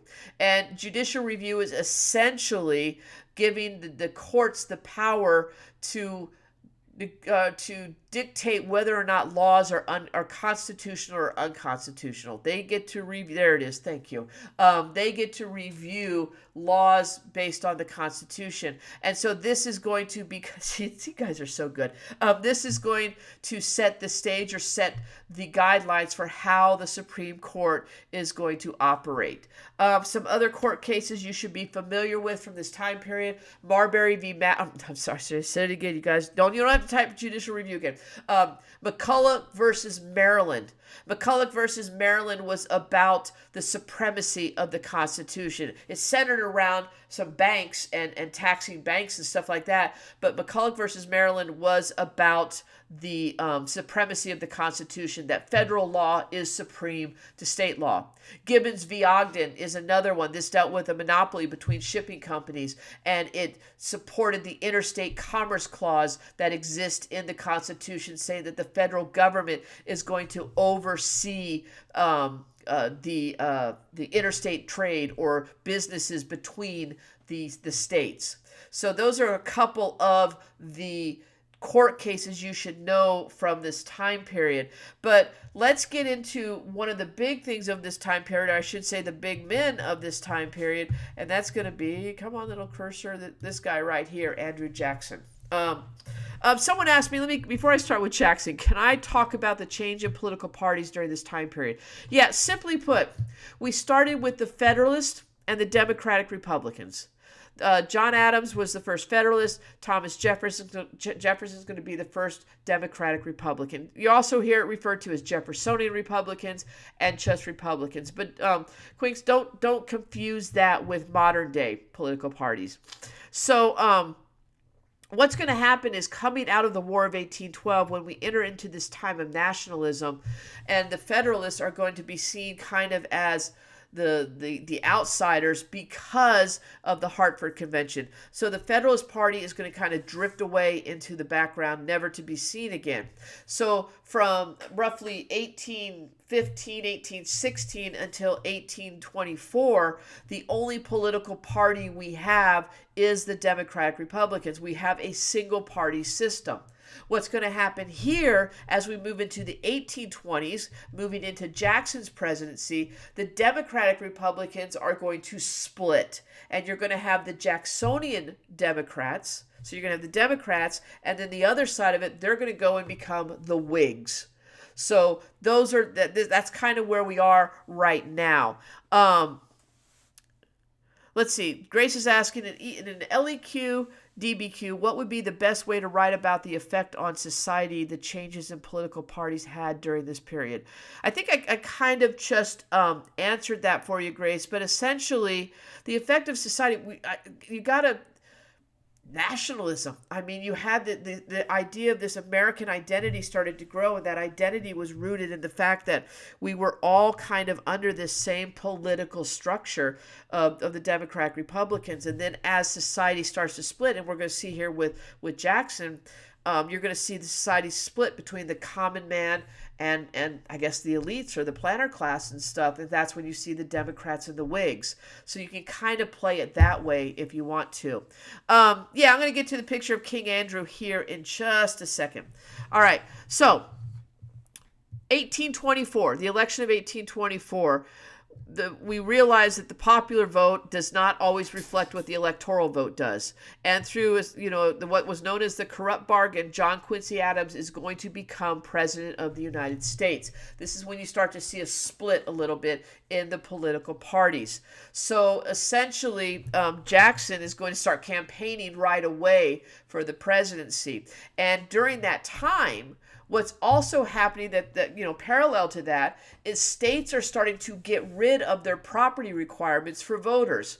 You see, we had an economic panic in 1819, and that affected everybody. And a lot of people who weren't able to vote because they weren't property owners started calling for the right to vote, saying, hey, the decisions that the government's making is affecting us, so we should have the right to have a voice in government. And so what's going to happen is you're going to see this push to get rid of property requirements, and very quickly through the 1820s, state by state eliminates property requirements, and so and that will lead to the rise of what we call the common man. And that's who Jackson appealed to. He appealed to the common man. And that's who's going to back him, because he's going to say, I was just like you. I had nothing, and I raised myself up to something, that I am today. But I understood how hard it is to go against the elites and all that other stuff. And so that's going to bring him into office. Now, coming into office, there's going to be several major conflicts that are going to occur, such as the nullification crisis in South Carolina, where South Carolina is trying to nullify the tariff that was passed under John Quincy Adams. It's known as the Tariff of Abominations. And it was such a high tariff, and it was killing the Southern economy. So South Carolina says, well, it's not good for us, so we're going to declare that unconstitutional and nullify it. And Jackson's going to use the power of the presidency to get them to start collecting the tariff after another situation with Henry Clay, where he negotiates a compromise and lowers the tariff. But then Jackson's really going to make his name known, or get that image that you see there in that King Andrew picture, is when he's going to start using the power of his veto. And Jackson's going to use the veto more than anybody had up until this point. And one of the most famous times he uses the power of veto is when he vetoed the renewal of the National Bank. He decided he thought the National Bank was a tool of the rich, and so he wanted to get rid of it. He thought the power should go to the states and the state banks, so he's going to start withdrawing money from the National Bank and putting it into what was called his pet banks. And so that's going to be when people start saying that Jackson is abusing his power. He's using his veto against, and you can look at the picture there, and you can see he's standing on a torn up Constitution. He's holding the power of veto in his hand, and they're essentially comparing him to a monarch and saying that he's abusing his power. So when you look at that, that's essentially what it's saying. It's saying that Jackson, using the power of the presidency, is abusing it because he can, because he's using the veto to control the nation and its governance. Another major part of the Jackson administration, of course, is his relationship with the Native Americans. The Indian Removal Act is going to be signed during his presidency, which will lead to the Trail of Tears that will occur during Martin Van Buren's presidency, the guy who comes after him. Real quickly, Octo, I see your point. What's the point of the popular vote? The popular vote is important in state elections, and the state elections, they determine who the winner is in the presidential election, and then that's when it goes to the Electoral College. The Electoral College was, created when the Great Compromise was created to make sure that every state had a vote, whereas the highly populated states couldn't control the office of the presidency, and that the smaller states had a voice as well. So it's not like a census. No, it's basically it's a mechanism to give every person a voice in government and a voice in choosing the president. Okay, so another thing that's going on during this time period is what we have is a reform movement. We're going to start seeing that Americans are going to start looking at some of the ills of society and realizing, we're our own independent nation now. We're no longer dependent on each other, on another nation, and we have problems in our society. And these problems range from drinking to the institution of slavery, to education, to the way we treated our prisoners and people who had mental illnesses and stuff like that. And we're going to see a reform movement spur up out of this. Now, very interestingly, the reform movement is also going to be a result of the Second Great Awakening.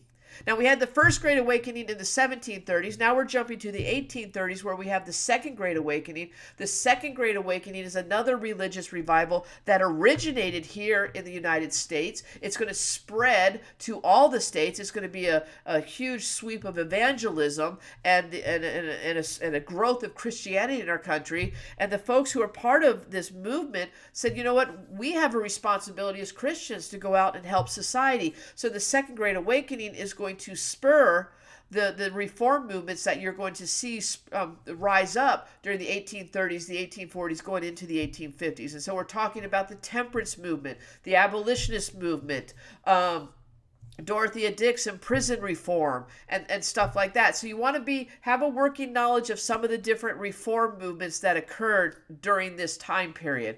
It's going to end up another major part of the reform movement is going to be the women's suffrage movement and the women's movement. Women want more role in society. They're in what's called the cult of domesticity right now, which means their circle of influence is in the home and only in the home. And they're going out and they're doing all this work in society in the reform movement. So why shouldn't they have a voice in what's going on? And so this time period is going to end with the Seneca Falls Convention, which will be the first convention of women coming together and start working towards a voice in our government and a voice in our society. And they're going to sign what's known as the Declaration of Sentiments that mirrored the Declaration of Independence, but it included women in its verbiage. And that's going to bring this time period to an end. So, I'm going to break here just for a second because I'm already an hour and a half into this already. So if you have any questions, this would be a great time to ask. I'll give you a little quick shot of the doggy cam to see if they're up to anything. And let me go ahead and see what's going on over here. Whoops, cancel that. So what questions can I answer for you guys? I guess my doggy cam's not working. Try it. Discard those. There we go. All right, doggy cam back up and running. Okay. Doggy cam, no doggies. Sorry. I thought they were right there. Gilligan's over there sleeping, but I tried. Okay. What questions do you have from time periods 3 and 4? Because I didn't pause between those two. So if you have any questions, now would be a great time to ask them. So I can get some water and I can catch my breath because we're getting into the heavy meat of the time periods. Worcester versus Georgia, thank you very much. Worcester versus Georgia, essentially what's going to happen here is this was the case where the Indian Removal Act, or not the Indian Removal Act, in Georgia, the state legislature in Georgia basically had ordered the Cherokee to leave. And so in Worcester versus Georgia, the Cherokee are suing for their right to stay on their lands. John Marshall, the Chief Justice of the Supreme Court, is going to rule that the Cherokee are an independent nation. And as an independent nation, they can only essentially communicate with the federal government. So the state of Georgia has no authority in trying to push them out. But they're still being pushed out, and Jackson refuses to enforce the order that the Supreme Court gave. Gosh, I'm stumbling my rules. In fact, he was reported as him saying that if Marshall wants to make the law, Marshall can enforce the law. But Worcester versus Georgia established native sovereignty. Yet we ignored that sovereignty, and the Trail of Tears is still going to occur. The Seneca Falls Convention, that's what I just talked about, Johnny. That was the convention of women coming together in Seneca Falls, New York, to start talking about building the role of women in our society, giving the women a role or a voice in our government as well. It is the first national meeting of women in our in society, and it wasn't just women there; it was men there as well, to try to get more rights for women. This is like the beginnings of the women's suffrage movement. Okay. Andrew Jackson's view on paper money. You're talking about the specie circular. Basically, what's going to happen during this time period is the paper money was seen not to have value, so he's going to start issuing more what's called specie circular or hard coinage in order to try to balance or to get some balance to our economy and stuff like that. So it's the same story we're going to hear throughout the 1800s is, the coinage of money and the value of money and paper currency does that carry the same weight and stuff like that. So that's, I have no idea how to say that name, but essentially that's kind of what it was. And you're right, it is ironic that Jackson ends up on our $20 bill. Okay, the Whigs and the Federalists, there's really not much difference in their platform. The Whigs came out of the Democratic-Republican Party when they split with Jackson, and they're going to take on a lot of the same platform ideas as the Federalists did. They believe in a strong central government. They believe in an economy based on industry. They believe they support the American system and stuff like that. So, whereas so it's kind of the same idea as the Federalists, Rudy, but now they're just bringing in the more current issues like the American system. The Whigs were big supporters of the American system, where the Democrats were not so much. Okay, the Whigs were okay with a strong central government, where the Democrats wanted a more power in the states. So hopefully that answers your question. All right. We're going to move to time period 5, and time period 5 is essentially the Civil War era. It goes from 1844 to 1877. It's going to be anchored by Manifest Destiny. We're going to see, don't worry about the Maysville Road veto. That's weeds. That's weed stuff. We're not going to get into that. So, Manifest Destiny, 1844, James K. Polk is going to be elected, and he promises to complete Manifest Destiny. Just before he takes office, Don, that's a good question. Differentiate between Republican motherhood and the cult of domesticity. Simply, the way I do it is Republican motherhood came out during the Revolutionary era going into the Federalist era, the very beginning of our country, where women were seen as important to teaching Republican values, and Republican meaning the values of our nation and the values of our government, because we have a republic. And so women were basically called to be educated in that in order so that they could educate their children, especially their sons, and raise them to be good American citizens and be part of the system that we have and understand and support the system of government that we have. The cult of domesticity was more about the role of women women preparing a home where, the man can come home and her influence is there in the home. Her influence is still with the children. But during this time period, women were worried that men were staying out drinking and stuff like that. And the answer was always, well, if you had a home for them to come home to that was warm and inviting and that, nurtured them, then you wouldn't have to worry about that. So you see a shift more from women, you are more responsible for teaching Republican values to your children, to women, you are more responsible for creating a home that is comfortable and safe for your family. And also you have to remember, during this time period, during the reform movement, you're seeing a huge push for public education. So education in the home is less important as it was during the colonial and during the revolutionary era during that period. So that's how I define the difference between Republican motherhood and the cult of domesticity. Okay, so back to period 5, Manifest Destiny. Polk says he's going to finish Manifest Destiny, and he does it thanks to the Mexican-American War. Mexican-American War is going to be fought from 1846 to 1848. It is going to result in America winning. We're going to sign the Treaty of Guadalupe Hidalgo, the best treaty in the world. And as a result of that treaty, what we're going to do is we're going to get the rest of the land going west. We're going to get the New Mexico territory, the Utah territory. We're going to get California. We have already reached a negotiation to get Oregon from Great Britain. So Manifest Destiny is complete. The Mexican-American War is important because without it, expansion wouldn't have drawn up another question about the expansion of slavery. Slavery, now that we have all this new land, the question comes up, well, does the 3630 line, is that going to go completely across the United States? Or, we didn't expect to get all this new land, so what's going to happen? And essentially, we're going to have yet another compromise, and the compromise is going to be the Compromise of 1850. The Compromise of 1850 essentially redefined our sections of our country. Actually, I lost my train of thought. Something just flashed up on the screen. I'm sorry. So we win the war, or we win the Mexican-American War, and we complete Manifest Destiny. You have a lot of people starting to move west for various reasons. One of the big reasons was the discovery of gold in California. And the question becomes, where is slavery going to be allowed?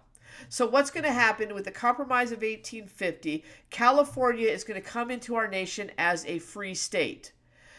On this other side of the coin, the fugitive slave law is going to be strengthened. Now, the North is going to be happy because California is coming in as a free state. The South is going to be happy because the fugitive slave law has just been intensified, and meaning that the federal government is now going to support the South when they have escaped slaves who make their way to the North. There's always been fugitive slave laws, but the government has never been much help in helping bring those slaves back to the South. Now with these new laws, they are. Bounty hunters are now permitted to go throughout the North to hunt escaped slaves. Local jails are supposed to be open them to keep those escaped slaves once they've been captured before they can be transported back to the South. And people are being held responsible if they have knowledge of escaped slaves, or they know where, or if they're hiding escaped slaves. Now they're going to be held under this law responsible, and they're going to have to face the consequences. So this new fugitive slave law is going to cause concern throughout the North, because when they didn't seem to have much concern about what was going on with the South, I mean, in all honesty, the people who lived in the North could care less about slavery prior to this, because the slaves were producing the cotton that was fueling their textile mills that they were making all their money off of. So everybody was benefiting from slavery. But now this fugitive slave law says now everybody has to help in case slaves start to escape, or you're going to be held legally responsible. And that's going to give a little bit of a boost to the abolition movement going into the 1850s. Now, when we look at that, when we go into the 1850s, several key events are going to happen as a result of the Compromise of 1850 that are basically going to trudge us straight down the road towards the Civil War. One of the first things that's going to happen is a book is going to come out called Uncle Tom's Cabin. And Uncle Tom's Cabin basically was written by Harriet Beecher Stowe, telling us about the trials and tribulations that are faced by escaped slaves as they try to make their way north. And she actually gave a personality to these slaves, and she gave an identity to them. And people in the North started reading this book, reading about the horrid treatment of slaves in the South and what's been going on, and they become they become a vested interest in saying what's wrong with slavery. And they start saying, maybe this isn't what we want for our country and stuff like that. And so that's going to play a big role leading to the War of 1812. And I've told this story before, but I'm switching pictures around to see what's next. Abraham Lincoln actually approached Harriet Beecher Stowe when he met her during the war, and he said, "So you're the little lady who started this war." You have to understand that, as I mentioned, most people were not too uptight about slavery until the 1850s. And then what we started to see was from the 40s into the 50s, you didn't see a big push to end slavery, but you did see a big push to end the expansion of slavery. And that's when you're going to see the Free Soilers come up. And the Free Soilers are a political party that's going to be developed with their whole intent is to stop the expansion of slavery. They're like, where slavery exists, dude, that's fine. I just don't want it to expand. And what they said is they didn't want it to expand into the new territories that were gleaned from the Mexican-American War. And that's going to start some debates going forward into the 1850s. I'm trying to think... there's no real way to basically go into this, but as we go through the 1850s, a couple things you need to know. 1852 was Uncle Tom's Cabin. 1854 is going to be the passage of the Kansas-Nebraska Act. The Kansas-Nebraska Act essentially changed the rules in the Kansas Territory. Kansas actually was under the authority of the Missouri Compromise because it's north of the 3630 line. But when the Kansas-Nebraska Act is passed, it's going to be now determined that popular sovereignty will determine whether or not slaves will be allowed in Kansas. And this is going to lead to what's known as Bleeding Kansas. Bleeding Kansas is when you see a wave of both pro and anti-slavery people moving into the state to vote on whether or not to allow slavery in Kansas. Bleeding Kansas is going to be almost like a preview of the Civil War. Pro-slavery versus anti-slavery forces being fought. Bleeding Kansas will then... the next big thing that's going to happen in the 1850s is going to be in 1857 with the Dred Scott decision, another major Supreme Court decision that you should be familiar with. Dred Scott is a slave who went with his master to northern states. I think it was Illinois that he went to, and his master died while he was there. And as a result of that, he is going to ask for his freedom because he's living in a free territory. The Dred Scott decision is going to determine that no, you cannot come to the Supreme Court because slaves are indeed property. And as property, you have no standing in this court. The Supreme Court is also going to determine at this point that the Missouri Compromise is unconstitutional. And basically, once the Missouri Compromise is deemed unconstitutional, there is a fear throughout the country that slavery is just going to expand everywhere, that people are just going to pick up and move wherever they want in the nation, and they're going to take their slaves with them. So when Dred Scott, as a result of that, you're going to see people in the North becoming more involved in stopping the spread of slavery, becoming more involved in the free soil movement and such. So that's an effect there. That's also going to be the fodder for the Lincoln-Douglas debates in 1858. Abraham Lincoln is going to run for senator against Frederick Douglass in Illinois. Now, Lincoln's going to lose, but what's going to happen is through a series of debates debating the Dred Scott decision, Lincoln is going to be cast to the national stage. Being cast to the national stage, he's going to gain national attention, and he will become the presidential candidate in the election of 1864, the brand new formed Republican Party. The Republican Party is going to be formed from the Free Soilers, Whigs, Northern Democrats, and abolitionists. That's the makeup of the Republican Party, and Lincoln was tapped after the Lincoln-Douglas debates. when we look at the election of 1860, you're going to see that Lincoln is going to win that election. When he wins that election, okay, easy to 20, cool. You've asked the question 3 times. The Mayfield Road veto will not have any impact on the exam. So no. Back to the election. Lincoln wins. As soon as he wins, you're going to see South Carolina secede. That's going to be the beginning of the Civil War. The Civil War is going to be fought for 4 years, 1861 to 1865. As far as knowing what you need to know about the Civil War, I would be familiar with the Battle of Antietam. The Battle of Antietam is important because it's the bloodiest day of the Civil War, and also due to that battle, no foreign country is going to get involved. We're not going to have any alliances or anything like that. The Battle of Gettysburg is important. It's the Battle of Gettysburg. That's the farthest north that the Confederate troops ever got. Turning point in the war because now the Confederates are in retreat. The Battle of Vicksburg. The Battle of Vicksburg is fought and won in the West, and that's going to divide the Confederacy in half and give the Union control of the Mississippi River. So those are the 3 battles I might be familiar with if I'm studying the Civil War. But the Civil War is going to come to an end in 1865, and that's going to lead us into Reconstruction. Now, during the war, Lincoln is going to issue the Emancipation Proclamation. Now, he did that after the Battle of Antietam. By issuing that, he is going to free the slaves in all rebelling states. If I go back to this map, that means all the green states is where he freed the slaves, except for one problem. And then Virginia would be there too. But the problem is they don't fall under American law. So because of that, no slaves are going to be freed by the Emancipation Proclamation.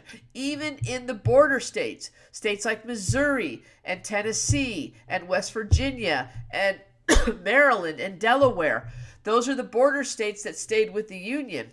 And what's going to happen is, even with the passage of the Emancipation Proclamation, they're able to keep their slaves until the end of the war. Okay?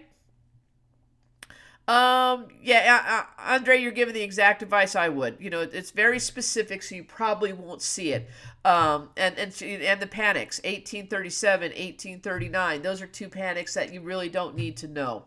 So, all right. Coming out of the Civil War, we're going to have the Reconstruction Amendments, the 13th, the 14th, and the 15th Amendment.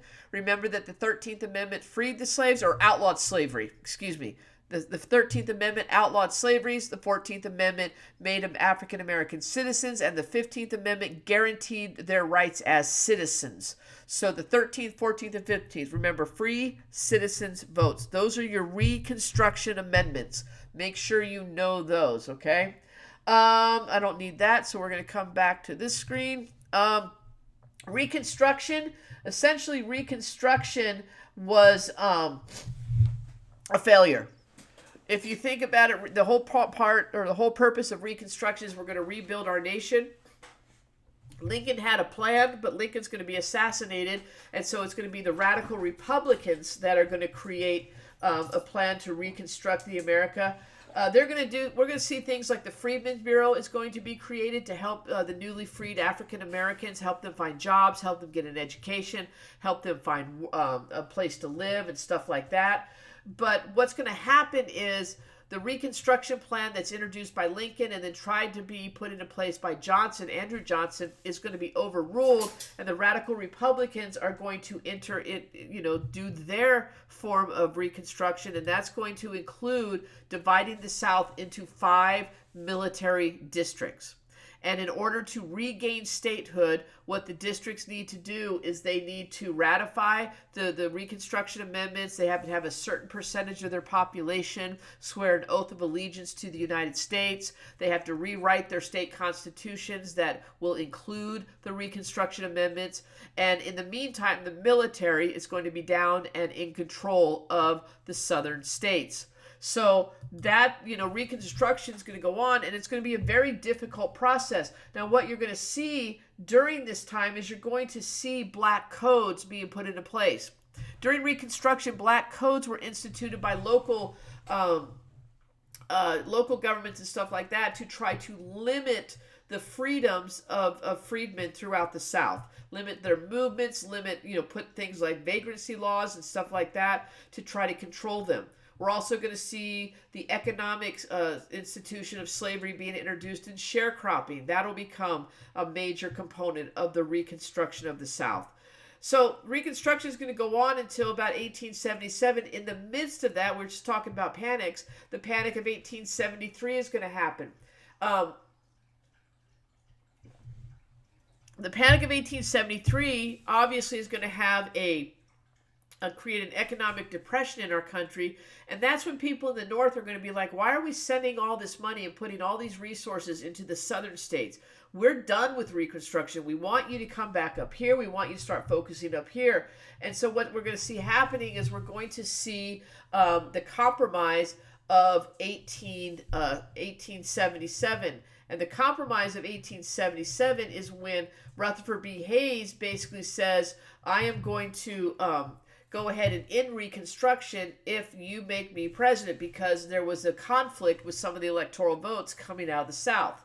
Compromise of 1876 will lead to Rutherford B. Hayes become president in 1877, which will also lead to the end of Reconstruction.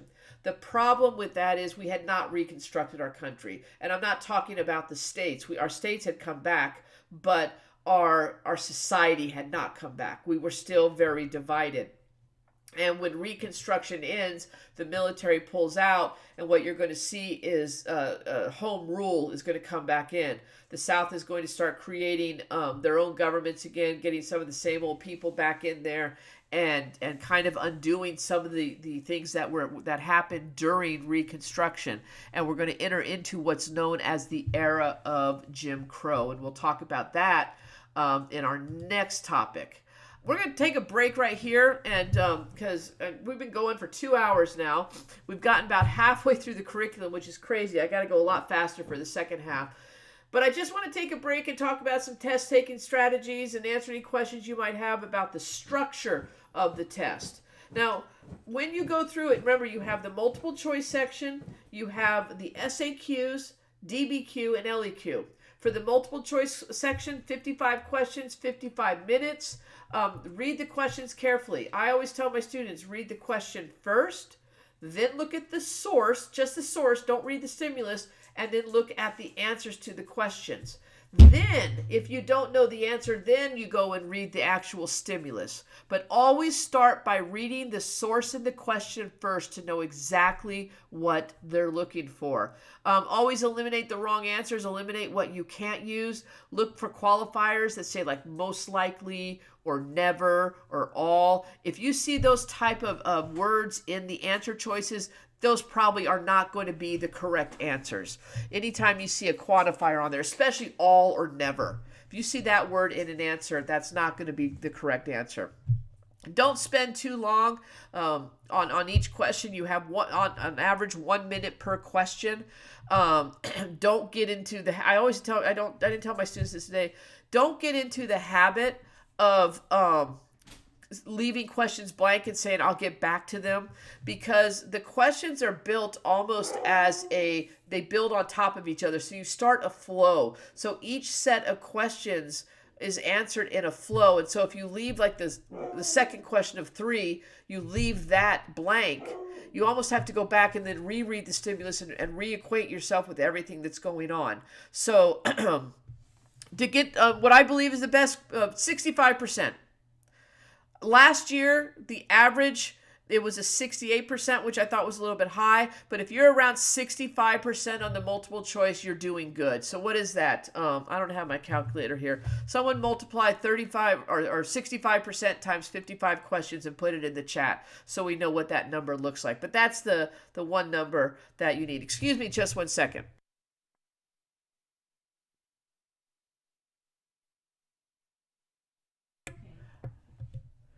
Okay, I'm back. I'm sorry. One of my lights went off here and I had to get Alexa to turn it back on.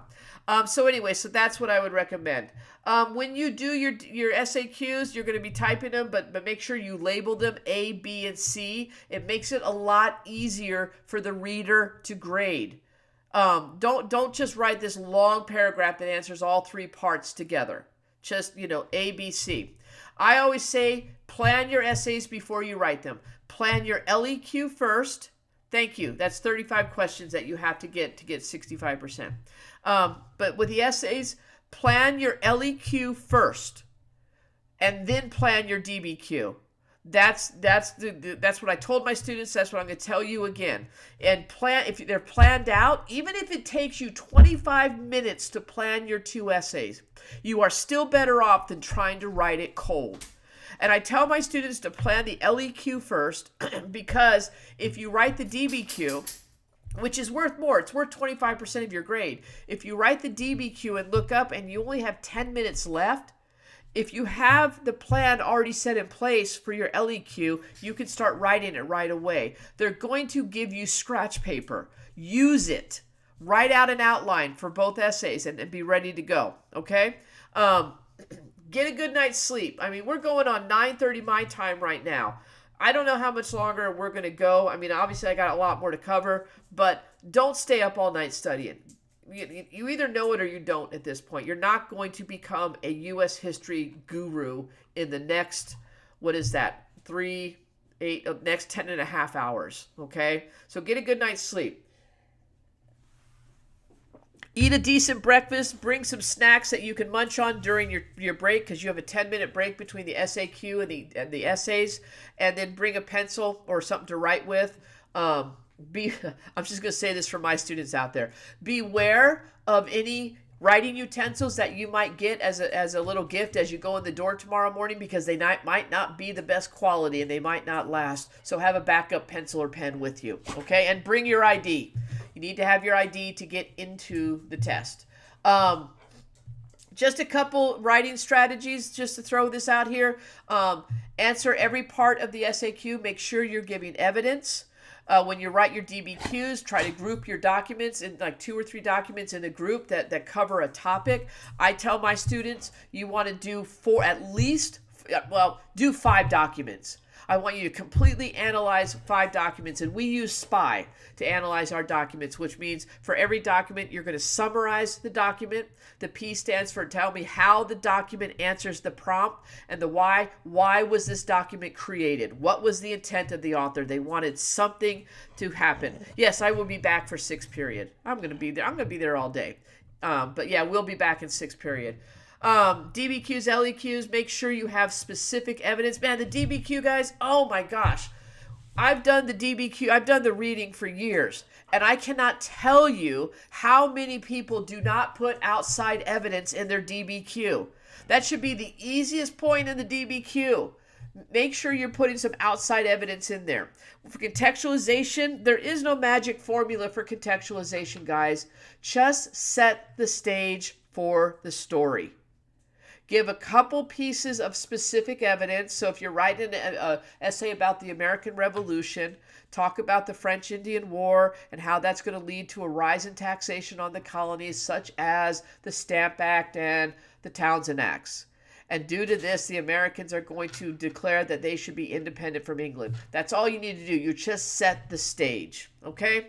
So what do I think is the hardest thing to tackle in the exam? I think the multiple choice is the hardest, because you don't have control over the multiple choice questions. All you can do is answer what they give you. But the writing, especially the SAQs and the LEQs, that's where you get to show off your knowledge and bring your knowledge into it. So, if you know it, if you have a good basic understanding of the content, I think the writing part should go pretty easily, but that's my opinion. You might have a completely different opinion, but they're all important, obviously. But yeah, I think the multiple choice. There we go. Okay, so now we're going to get into time period 6, and I am going to start picking up the pace. I'm not going to go into so much detail. I've gone into way too much detail. The Gilded Age, known as the Gilded Age, 1865. Can you use context in the body paragraphs? Context goes in the intro only. Okay, so your first couple sentences should be your context, and then your thesis. Your thesis can be in the introduction, or it can be in the conclusion. Those are the only places, okay? So, but context only in the introduction. The most amount of points you get the DBQ without outside evidence, 6. Outside evidence is only 1 point. So you can get 6 points without the outside evidence. But why wouldn't you just write a sentence about something and give an explanation? And that's all you're doing. You're saying another example of this is blank. And then explain what it is. So that's the one thing it's going to be the same thing this year. I get it. But that's the one thing I've never understood. Okay. Back to the Gilded Age. Gilded Age, 1865 to 1898. 65 marks the end of the Reconstruction. 1898 marks the beginning of the Spanish-American War. The Gilded Age is what we're going to see is a lot of industry, and we're going to see a lot of urban growth. We're going to see a lot of urbanization, moving to the cities. We are going to see the rise of labor unions during this part, and once again, westward expansion.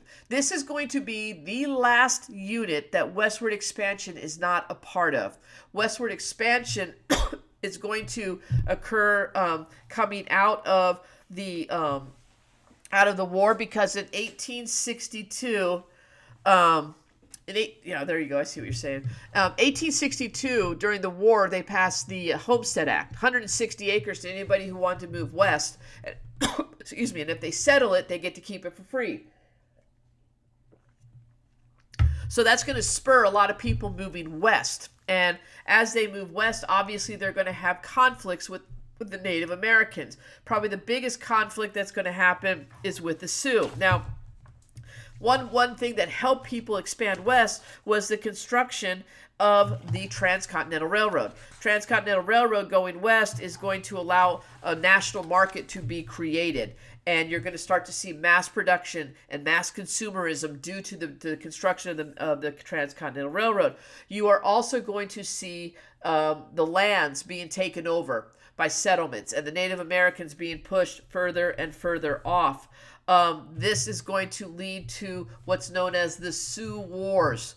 The Plains Indian Wars are going to be fought during this time. These wars actually started in the middle of the Civil War, and they're going to be fought all the way up until about 1890. Two of the major events during the Sioux Wars are going to be the Battle of Little Bighorn and Wounded Knee.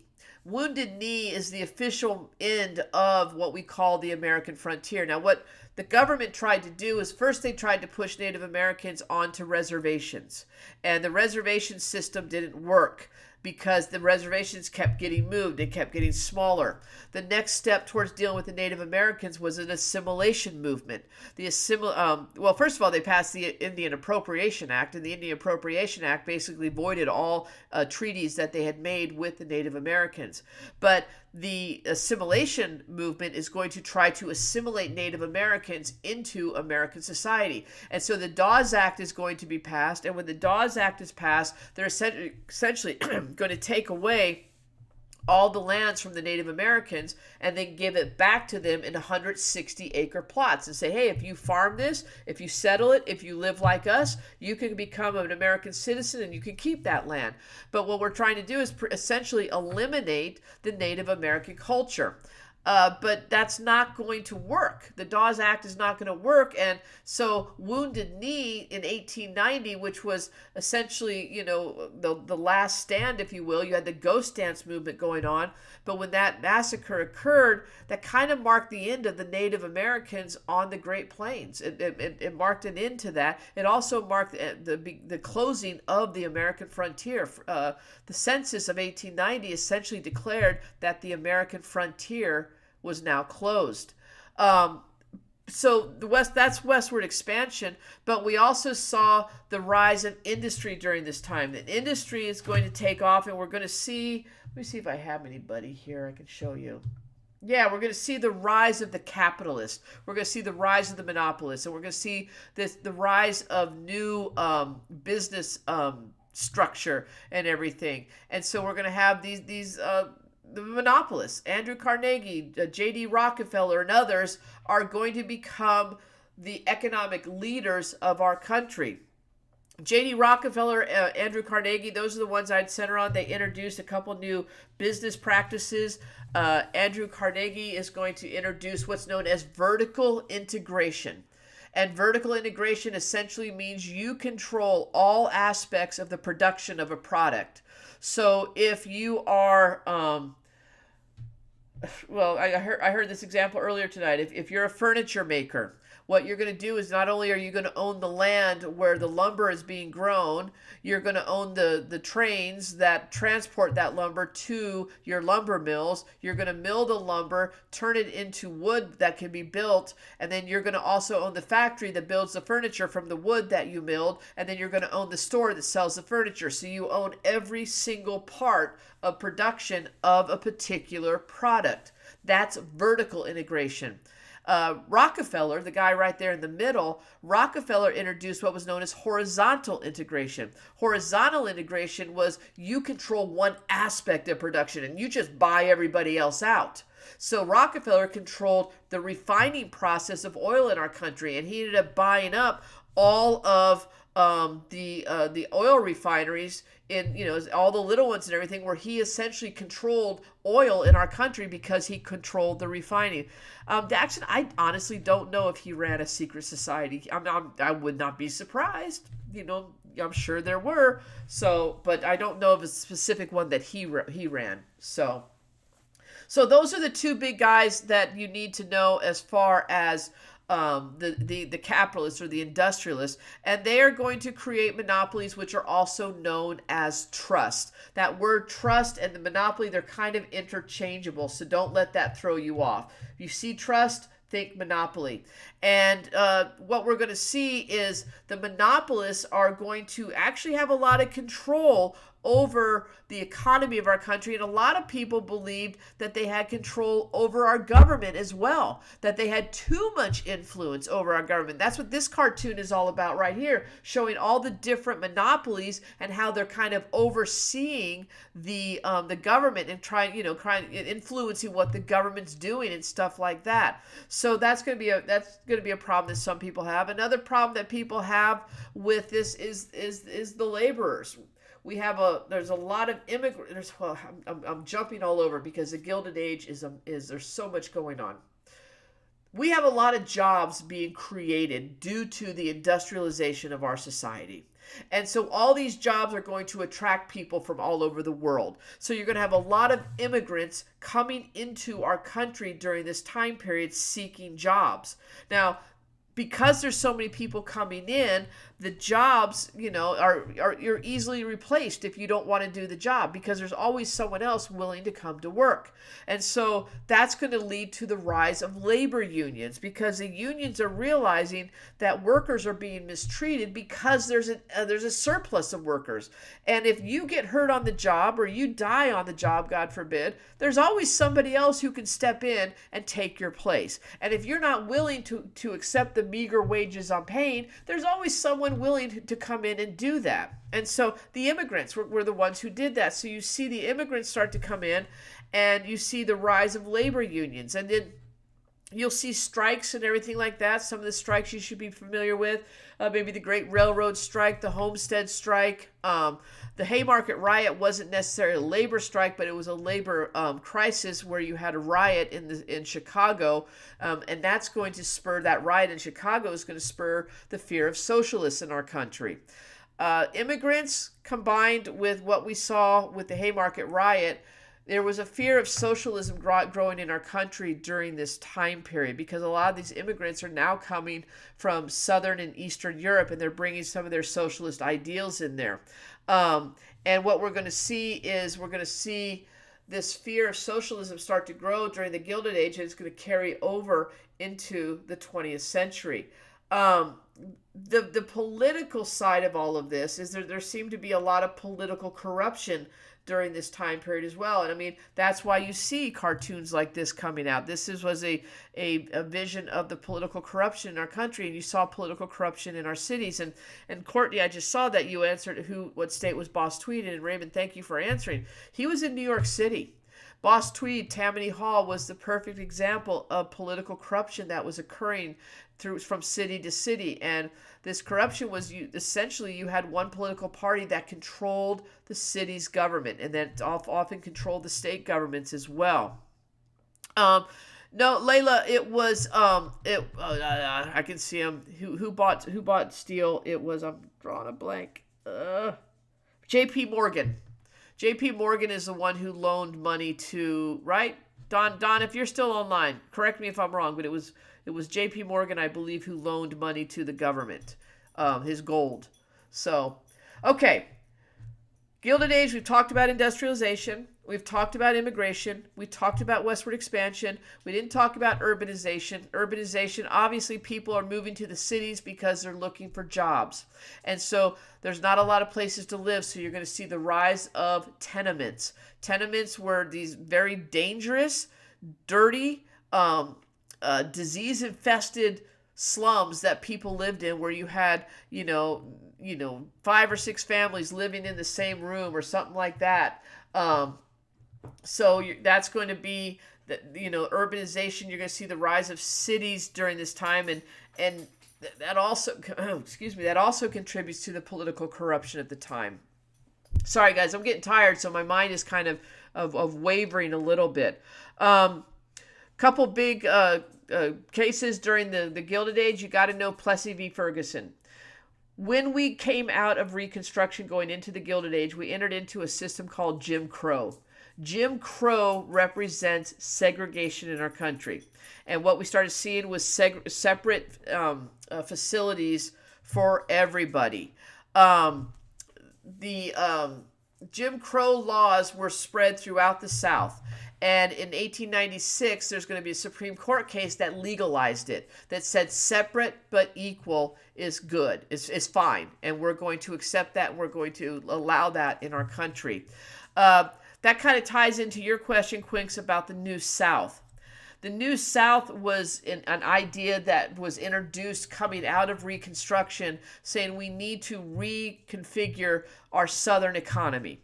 During the Civil War, we had no industry, we had no technology, and that's one reason why we lost the war. So a man by the name of Henry Grady is going to introduce this idea of a New South, which was a plan to industrialize the South. It didn't come to full fruition. Now, there were cities that embraced industry. Birmingham is the one I always think of. Birmingham is nicknamed the Pittsburgh of the South because Birmingham had a lot of steel mills. But the idea of the New South was to create industry, to create a new economic base. But the South is always going to have an agricultural economic base. So that's what the New South refers to.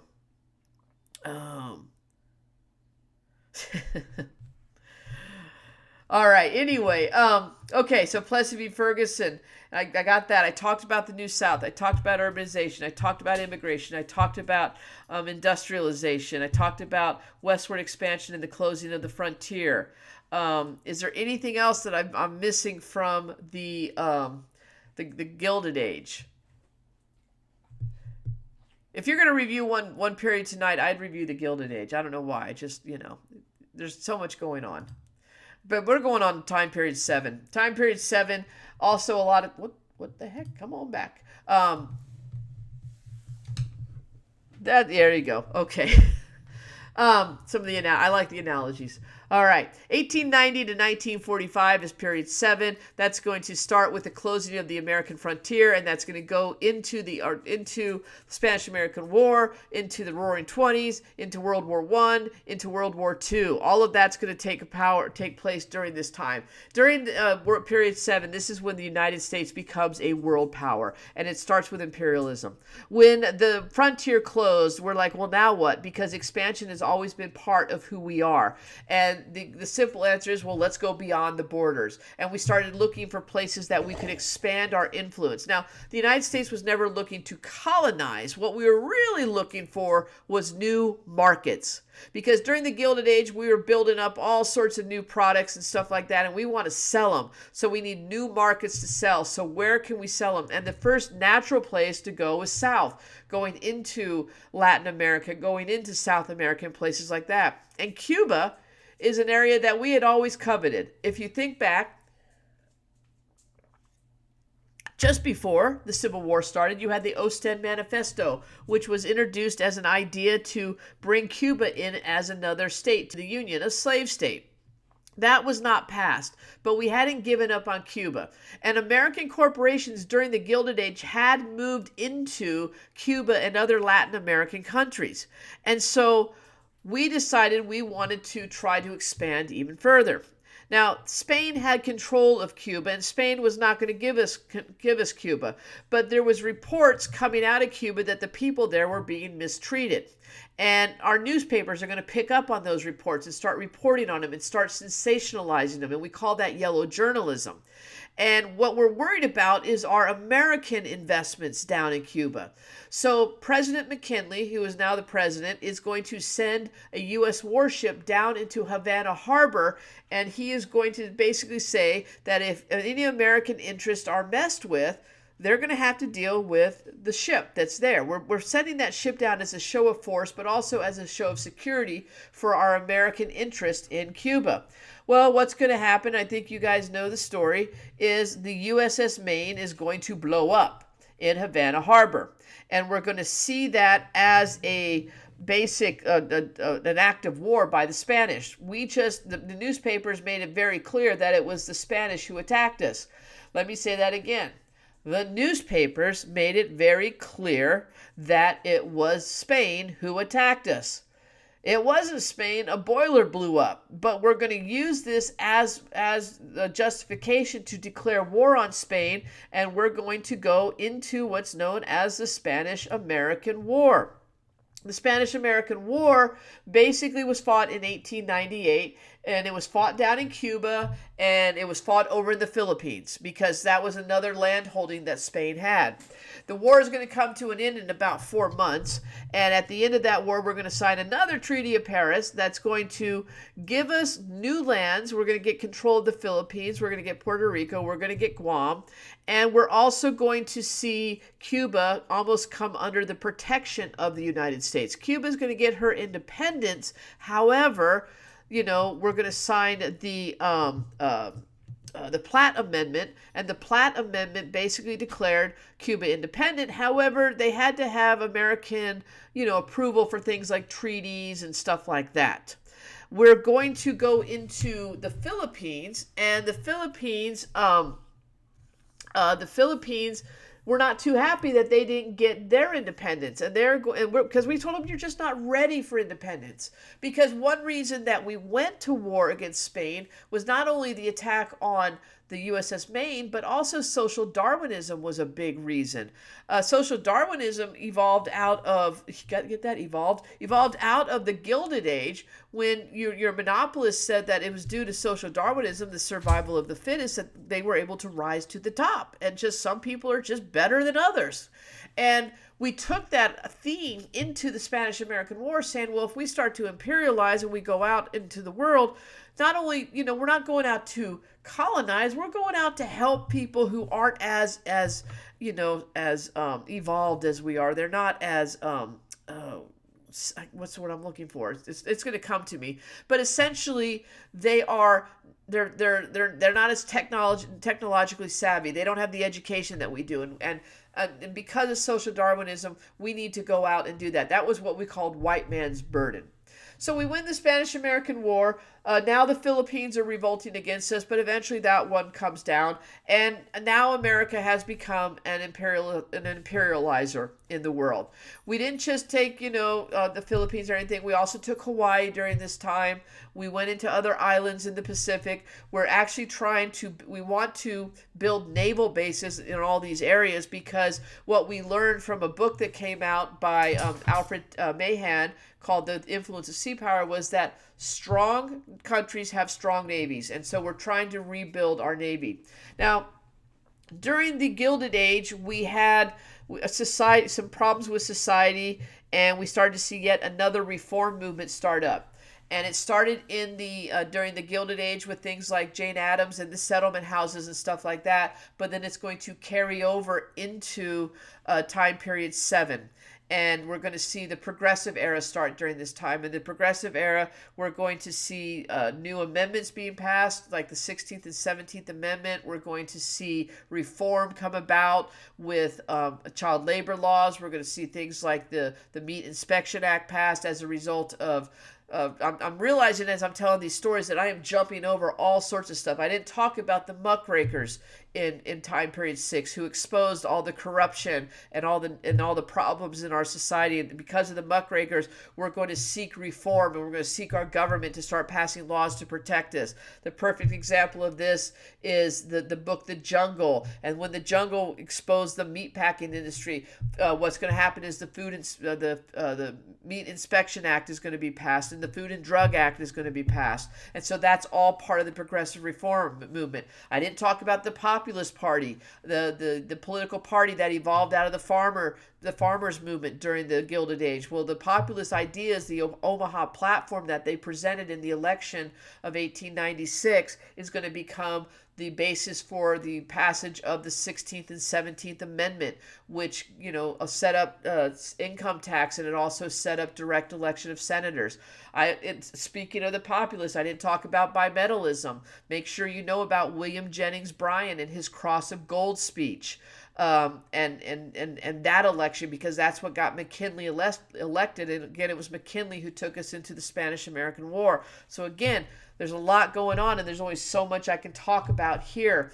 But the progressive reforms are going to happen during this time. Two other amendments are going to be passed under the progressive era. The 18th Amendment is going to be the Prohibition Amendment, and that's going to bring drinking to an end in our country, making it illegal to buy, sell, or produce any alcohol in our country. But let's talk first now about World War I.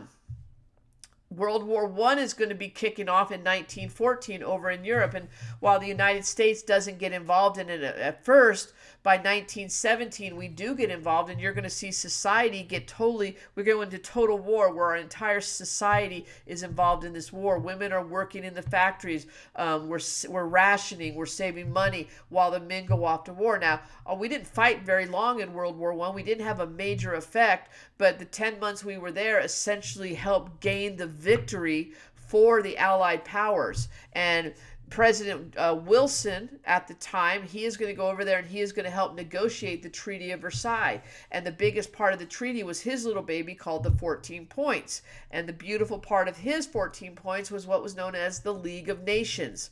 The League of Nations is going to be this first international body that's going to try to maintain peace in the world, because we don't want another war like we had that we just came out of. Well, the League of Nations sounded great, but the United States was not willing, the Senate was not willing to sign off on that treaty, because the United States would have to surrender sovereignty to a governing authority outside of our jurisdiction, and we were not willing to do that. So the League of Nations is going to start up, but honestly, without the United States being in there, it just didn't have any power or any authority. So it's not going to last very long. But World War I, what's going to be the effect of World War I coming out of it is we're going to go into the 1920s, and new technology came out of World War I, and that technology is now going to be transferred to consumer goods, and we're going to become a consumer-based nation during the 1920s because we have a lot of disposable income. The economy's doing really well, and so we're going to see the invention of the radio and the automobile, and things like the assembly line are going to start playing into all of this. And we've got the roaring 20s going on, and so the 20s, like in America, seems good, but what goes up has to come down, and that's going to take us into 1929 when we're going to see the Great Depression kick in. The Great Depression is going to be keyed on by the stock market crash in October of 29, but it wasn't the stock market crash that caused it. The stock market crash was a symptom of everything else that led up to it, to the overspending, to the speculation on stocks and land holdings. And then when those stocks and those land holdings lost their value, the speculators lost their money. And since most of them had borrowed money to buy those goods, to buy those stocks, they couldn't pay back their loans. And when they couldn't pay back their loans, the banks started closing. So overspending, too much credit, speculation, banks closing, all of that set the stage for the stock market crash and the Great Depression. Hoover was the president at the time, and Hoover did not have an answer, but the next guy will. The next guy is Franklin Delano Roosevelt, and he is going to introduce a New Deal to America. The New Deal was a system of we call it the alphabet soup of programs that's going to help get America back on its feet, or so we hoped. He's going to start by creating a bank holiday to restructure the banks, to make sure the banks are safe, and they're going to create the FDIC, the Federal Deposit Insurance Corporation, which you still see today, that guarantees your money that's sitting in the bank will be safe even if the bank closes.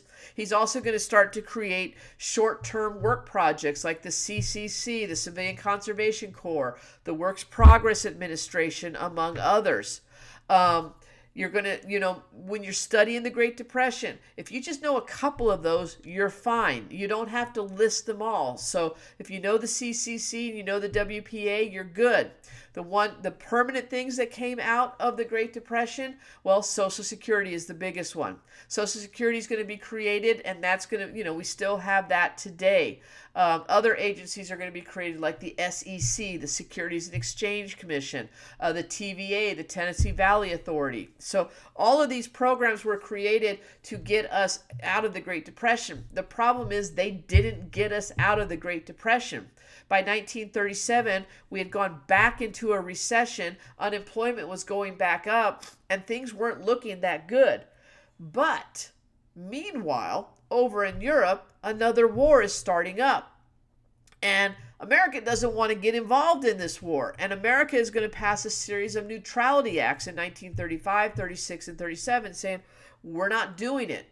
But FDR is no fool. He knows eventually America is going to get involved in this war. So you're going to start seeing that I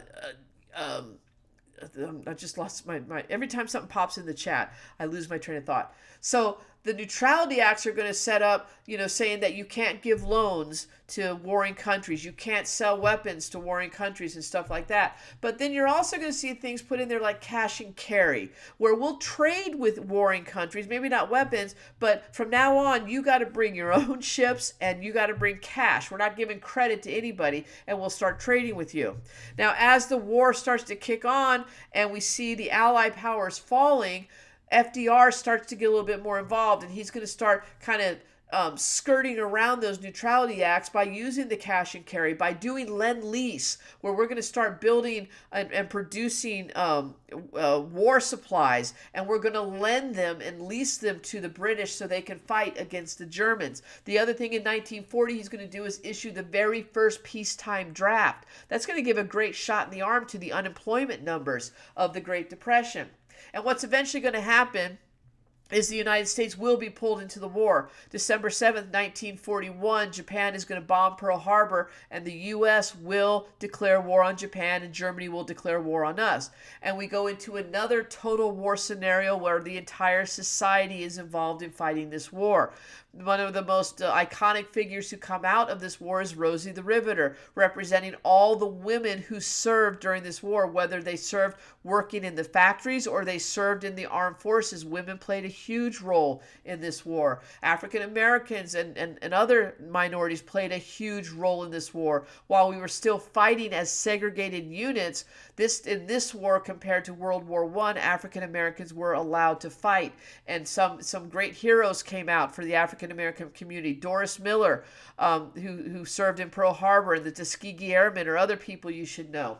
When it comes to battles for World War II, I would be familiar with I just drew D-Day, the D-Day invasion in June of 1944. I'd be maybe familiar with the Battle of Bulge, which was Germany's last offensive stance before the Allies took over. I would be familiar in the Pacific with Okinawa. Make sure you know that battle, the Battle of Iwo Jima, where you have the famous flag raising by the Marines. But those are the ones you should be familiar with. D-Day is very important because that was when the Allied powers invaded France and they were able to push the Germans back and liberate France. And then once they liberated France, it was just a hop, skip, and a jump for Germany to fall as well. The war is going to end in Europe when did it end in Europe? It ended in June, I believe. June of 1945. It ends in the Pacific in August of 45. And the big bomb that's going to end everything is where America is going to be the first nation to have and use an atomic bomb.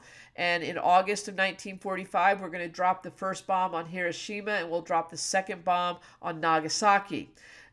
Knowing this is kind of important because the end of World War II and the use of atomic weaponry is going to be what launches us into time period 8.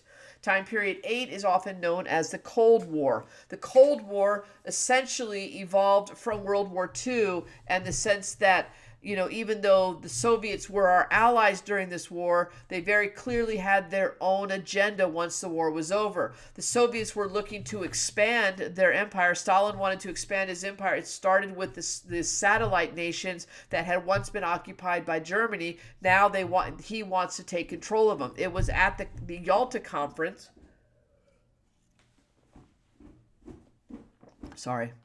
It was at the Yalta Conference that Stalin first started talking about satellite nations. And we didn't really say anything at that point. But at Potsdam, he basically says the same thing. And we say, well, you can go into those satellite nations, but give them the power to choose their own governments. And he went into those nations and he chose their government, and that was his government. And so we're starting to see the expansion of communism throughout Western Europe, and that's going to be a fear that we have. And so we're going to see this ideological war start between us and the Soviet Union. And while we never actually fight a physical battle with the Soviet Union, you're going to see a series of proxy wars being taken place. You're going to see an arms race take off. You're going to see a space race take off. And all of this is centered around the battle between capitalism and communism. So, some things you should be familiar with from the Cold War. Well, first of all, this time period is not just about the Cold War. You're also going to see the civil rights movement take off, and then we're going to see the Vietnam War being fought, as well as our absolute distrust of the government start to grow. Key events you got to be familiar with. I'd start with the Truman Doctrine because this is an extension of American foreign policy. And what the Truman Doctrine said is we will go wherever we're going to go and stop the spread of communism. America is taking on that role. And so we're going to stop communism wherever it wants to spread. Paired with that, about the same time, the Marshall Plan is going to be passed. The Marshall Plan was an economic shot to the Western European countries. America is going to put money into the foreign countries of Western Europe to prevent the spread of communism coming in. So the Truman Doctrine, the Marshall Plan, both very important when we go into the Cold War. The very first shots fired in the Cold War is going to be in the Korean War. Korean War is going to be fought in 1950, and it's going to be fought to a stalemate. Comes to an end, and to this day, the 38th parallel still separates communist North Korea and democratic South Korea. So we weren't too successful in stopping communism from spreading into Korea. As we go through the 1950s, cultural wise, the 1950s were very similar to the 1920s. We're coming out of a world war. We have economic prosperity. You're seeing the rise of consumerism, and society is shifting again. We're going to see the beginning of the baby boom during this time period. And like I said a few minutes ago, I'm going to come back to the Cold War in the 60s, but what starts in the 50s is we're going to see the civil rights movement really start taking off. We talked about in 1896 how Plessy v. Ferguson made separate but equal legal. That's going to be overturned with the monumental case of Brown v. Board of Education in 1954. Brown v. Board of Education said segregation is not equal, and we need to start desegregating all of our public schools. There's going to be pushback, obviously. And one of the first places we see that is with the Little Rock Nine. The Little Rock Nine in Little Rock, Arkansas, 9 young African-American students are going to try to attend Central High School. On their first day there, the governor of Arkansas is going to stop their entry into the school. When that happens, President Eisenhower is going to send the military down to enforce the ruling of Brown v. Board of Education. And so we're going to see the beginning of the civil rights movement here. The next big step is going to be the Montgomery bus boycott that was spurred on by Rosa Parks and led by Martin Luther King Jr. The Montgomery bus boycott is going to lead to the desegregation of public transportation. During the 1960s, early 1960s, you're going to see the Freedom Rides, and what they're working for there is the desegregation of public transportation facilities like bus terminals and airports and stuff like that. You're also going to see the sit-in movement start with the Greensboro Four when they sat in at lunch counters to start desegregating lunch counters. So Brown v. Board of Education said that segregation was illegal, but it's going to take a lot of effort to actually desegregate parts of our country. Continuing back to the Cold War, during the Eisenhower administration, you're going to see the beginning of the space race. In 1954, the Soviets are going to launch Sputnik, and Sputnik is going to launch the space race, where who can get the most satellites and everything in space first, and who can get the first man in space, and then finally who can get the first man on the moon. And I'm going to be totally blunt with you. We weren't doing too good at the beginning. It wasn't, we didn't win the space race until the very last race. And that's when we put the first man on the moon, and that was Neil Armstrong in July of 1969. Going into the 1960s, we talk about JFK. JFK comes into office. He's elected in 1960, takes office in 61, and he's the one who promises to send a man to the moon. He made that at the Rice University speech. He said, "We will be the first country to put a man on the moon." JFK is also going to deal with the Cold War in that he is going to have to deal with Cuba. Cuba's not so happy anymore being under the guise of the United States, and they're going to be overtaken by Fidel Castro and fall into communism, and they're just 90 miles away from our coastline. The next thing we're going to do is to try to stop communism. We're going to stop trading with them. When we stop trading with them, Castro is going to contact the Soviet Union and say, "Hey, you want to be friends?" And the Soviet Union's like, "Yeah, let's do it." And so the Soviet Union is going to come over and they're going to start putting nuclear weapons in Cuba. This is going to lead to the Cuban Missile Crisis, where we are mere hours away from nuclear war with the Soviet Union. The Cuban Missile Crisis is going to come to an end, but what it did was it opened the eyes of Americans to really how close and how dangerous this nuclear wars race is. This idea of MAD, this mutually assured destruction, we came really close to seeing how it actually worked during this time period. JFK, as you know, is going to be assassinated, and Lyndon B. Johnson is going to take his place as President of the United States. Now, during his presidency, Kennedy had sent military advisors over to the country of Vietnam, which was facing a civil war in which North Vietnam, led by Ho Chi Minh, is now a communist nation trying to create an entire communist nation throughout all of Vietnam. So you have a civil war going on between North Vietnam and South Vietnam. Now, the United States doesn't want to get involved in another war. It's been very clear. So we send advisors over there under Kennedy. But then under Johnson, what's going to happen in 1964 is there's going to be reports that American vessels were fired upon in the Gulf of Tonkin. And Johnson is going to go to Congress and said, "Hey, we've been attacked." And they will sign the Gulf of Tonkin Resolution.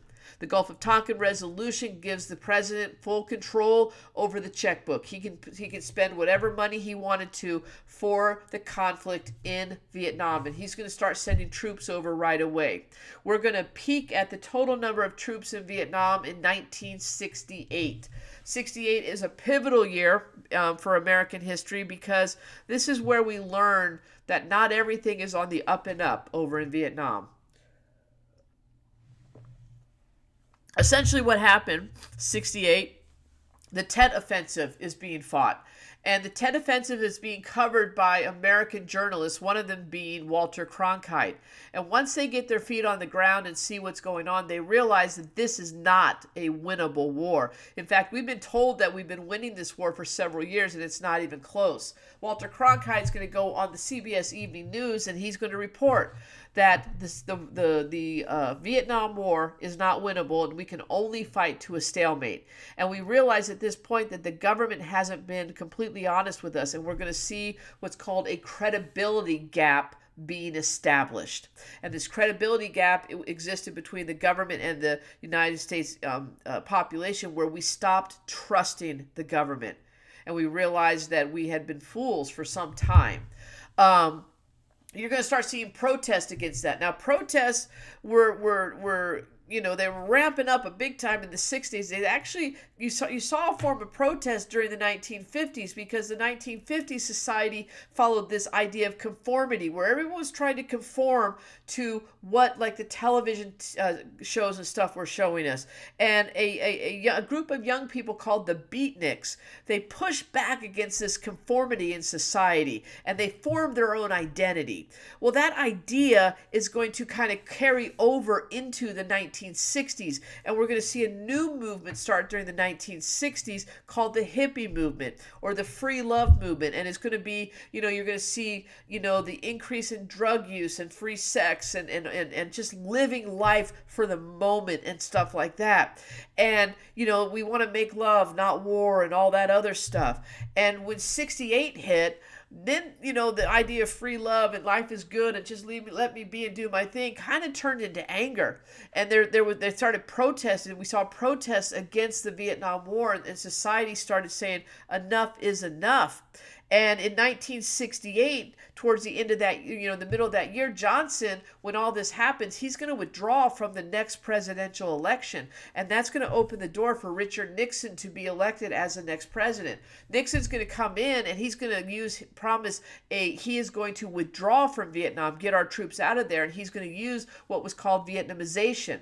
Vietnamization was the proposal that we're going to start turning over the Vietnam War to the South Vietnamese government and their military and slowly pull our people out. But it didn't happen fast enough. In fact, Nixon also is going to extend the credibility gap when he's going to start sending raiding missions into Cambodia and Laos, which we were not at war with, but we're going to go in there because, like, the Ho Chi Minh Trail is there and all that other stuff.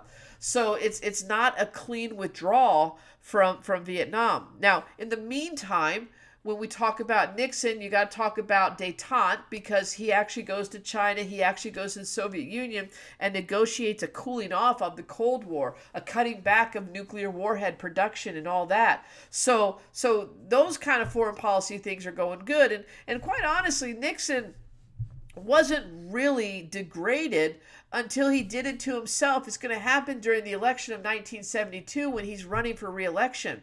And we know now that this guy had a huge lead in this election, but he didn't trust that lead. So that's going to lead to the Watergate scandal, where representatives of his White House are going to break into the Democratic National Headquarters. They're going to get caught, and Nixon is going to try to cover it up. And that's going to lead to the Watergate scandal, where Nixon is going to have to end up resigning from the presidency, and Gerald Ford is going to take over. But you can see the trust that we have in the government is just diminishing. It's going away, because it's just one thing after another that we're finding out during this time period.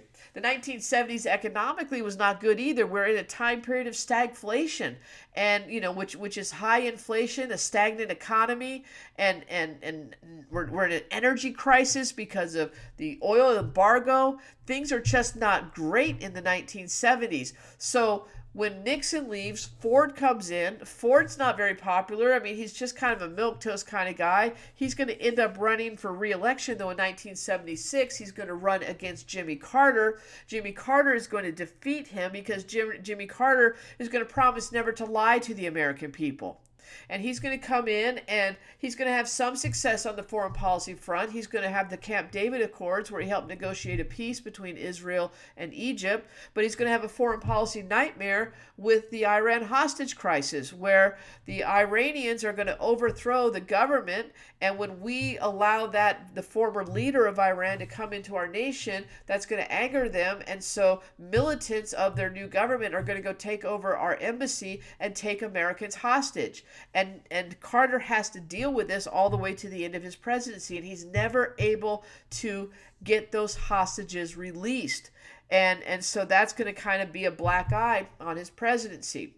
Now, we talked about the civil rights movement. As we go into the 1960s, the civil rights movement is going to continue on. Under Johnson, you're going to see the Civil Rights Act of 1964 and the Voting Rights Act of 1965 signed, all as a result of Martin Luther King's I Have a Dream speech in his March on Washington. That really, that and the assassination of Kennedy is going to really lead to the passage of civil rights. But not everyone's happy with the speed at which, the civil rights are happening. You're going to have an alternative movement start with Malcolm X and the Black Panthers, where they say violence is really what we need to do. We need to be stronger. We need to just put our foot down and say, no, give us our rights, give them to them now, and if not, we're going to fight back. And so you have these competing factions of the civil rights movement during the 1960s. And then it doesn't help that when in 1968, Martin Luther King Jr. is going to be assassinated. So all of that's going on, and of course the civil rights movement is going to spur other movements during the time period. The women's movement, the feminist movement is going to take off during the 1960s. Women, as you watch the hippie movement and the free love movement, women, built a independent identity. I guess I'm just thinking of this now, but the women of the 60s, like the hippies, were kind of like the flappers of the 20s.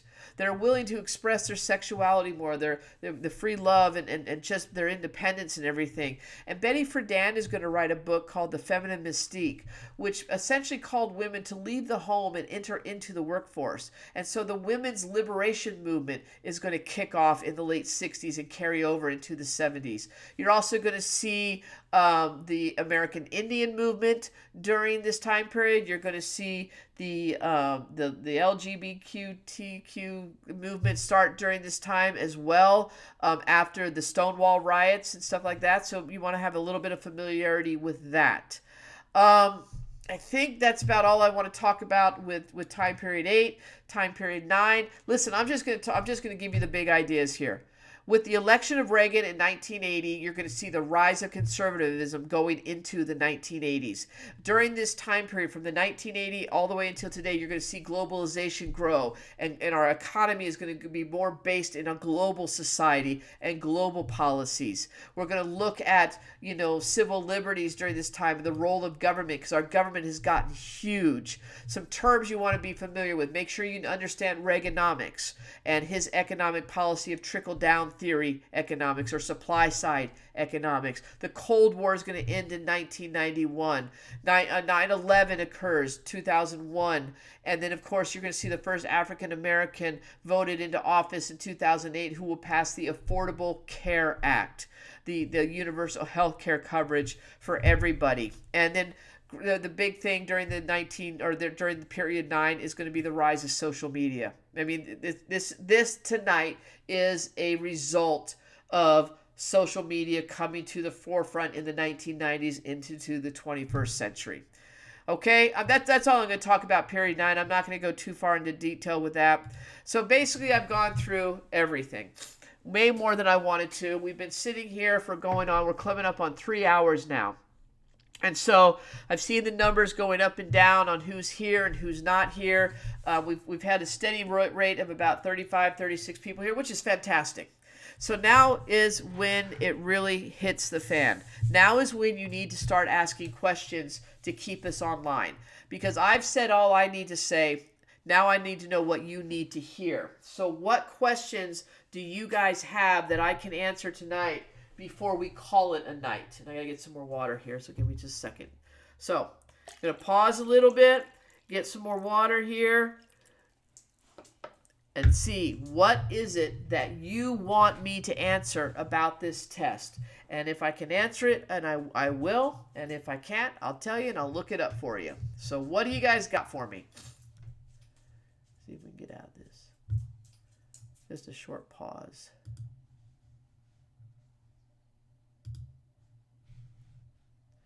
Okay, do I have a prediction for the LEQ and the DBQ? I hate predicting, but I'm normally wrong, but I saw another teacher predict, and I'm just going to steal hers because I'm kind of hoping this. I'm thinking one of the two is going to come from time period 4 or time period 7 and 8. That's what I'm thinking. But I'm going to tell you guys, don't get caught up in the second half, studying the second half of history. Make sure you're comfortable with the Revolutionary era and the Unit 4 era, because they will ask questions on that. So make sure that you're comfortable with that. But I think DBQ time period 7 or 8 is where I'm going to go. Maybe economics of the time period. Or, God, well, what would be awesome is if it's the Cold War. I think that would be the greatest thing ever. But remember, I told you guys today, if it's easy for you, it's easy for everybody. If it's hard for you, it's hard for everybody. So we're all in the same boat. That's the great thing. This test is the great equalizer. Any other questions? Can I take stimulus from multiple choice and use it on the LEQ? I'm going to say no, because you're not going to have access to the multiple choice. Once you're done with the multiple choice, you can't go back in there. So no. Now, if you see a stimulus and you remember it from the multiple choice, you can absolutely use it, Ryan. But you're not going to have access to be able to go back and look at at previous units. Now, when you are in the LEQ and the DBQ, you can flip back and forth between those two. But that's about it. Okay? Yeah, the LEQ, is it just a prompt? Do we write an essay, or is it's okay? It's multiple prompts. You have 3 prompts from the early. Generally, I say the first prompt is 1500 to 1700. The second prompt is 1700 to 1900, and the third prompt is 1900 to present day. But what they're going to be is the same theme. So they're all going to be about economics, or they're all going to be about politics, or they're all going to be about the same theme, just from different time periods. Okay, you will absolutely get scratch paper. They will. I think they're just going to start by giving you on our campus. I think they're just going to start by giving you one piece of scratch paper, and then if you need more, they'll give you some. And Danny, you said, can we technically take notes? That's a waste of time. Don't do that. When you're doing your multiple choice questions, just focus on the multiple choice. I mean, when you took my test in class, did you take notes on the multiple choice for the SAQ that might be there? So no, don't take notes on the multiple choice while you're doing that. That's just a no, okay? If so, you get to keep it the whole time. Yeah, again, Layla, same thing I just said to Dana. Don't try to take notes during the multiple choice, okay? And I got to be honest, I am not sure of the rules on the digital exam if they pick up the paper after the multiple choice section. I just don't know. I would say plan on them to pick it up, and then if they don't, you have it. But guys, I'm telling you, please don't try to be smarter than the test. Take the multiple choice test, do your SAQs, and then do your essays and take notes, write your outline for your essays, and go that way. When you're doing the multiple choice, you might want to jot down maybe a note if you want to go back to a question saying, think about this idea or something like that. But don't take notes like that, okay? That's all right. Guys, I am going to pause you for just a second because my dog is barking at something outside. I need to go see what it is. So I'm going to put you back on the title screen. The chat's still open. Ask questions. I'll be back in like 2 minutes. Less than that, probably 1 minute. All right, here we go.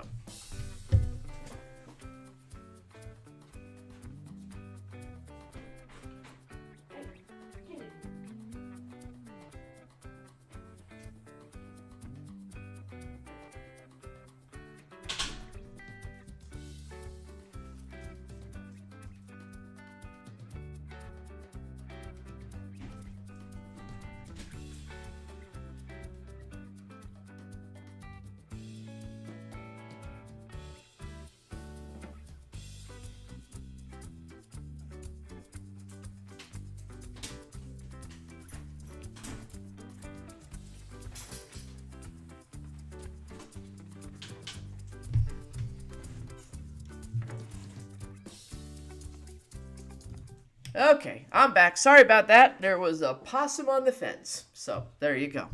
All right. Did Stono's Rebellion or Nat Turner's Rebellion have the most impact on tougher slave laws? I'm going to say, Courtney, yes to both. The biggest fear that people in the South had was slave revolts. In fact, as we got closer and closer to the Civil War, that was a conspiracy theory that a lot of the Northerners or the Southerners held, was that there was this conspiracy in the North to inspire slave revolts that would come through and kill them all. But both of those, Stono's Rebellion is going to result in stronger slave laws. Nat Turner's Rebellion is going to have the same thing. When we get to 1859 and John Brown's raid, that's going to do the exact same thing. So yes, absolutely. Can you go over all the need-to-know court cases one more time? I can do that. Okay, so we're going to start at the beginning, and I'm going to try to remember them all, and if I forget one, someone can throw it in. But obviously, you need to know Marbury v. Madison. And then beyond that, I would know McCulloch versus Maryland. I would know Gibbons v. Ogden. Then the next one I would be familiar with is Worcester versus Georgia. Dred Scott in 1857. Plessy versus Ferguson. Brown v. Board of Education. Maybe, I'm trying to think, maybe Nixon versus the United States. That's not really, but those are the big ones you need to know, honestly. I don't think there's any more after Brown v. Board that I really think is that important. I mean, there's other cases that we talked about, but they're not absolute need to know. Let me look at something here real quick and see if I can find one thing, and that might help you. I wasn't planning on going in here, but I'm going to go in here.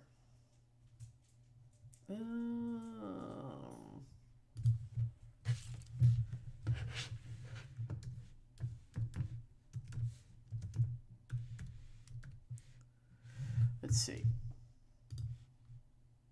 Okay, so I'm just pulling up my list. Here's a couple more, and it just reminds me of things I didn't talk to you guys about.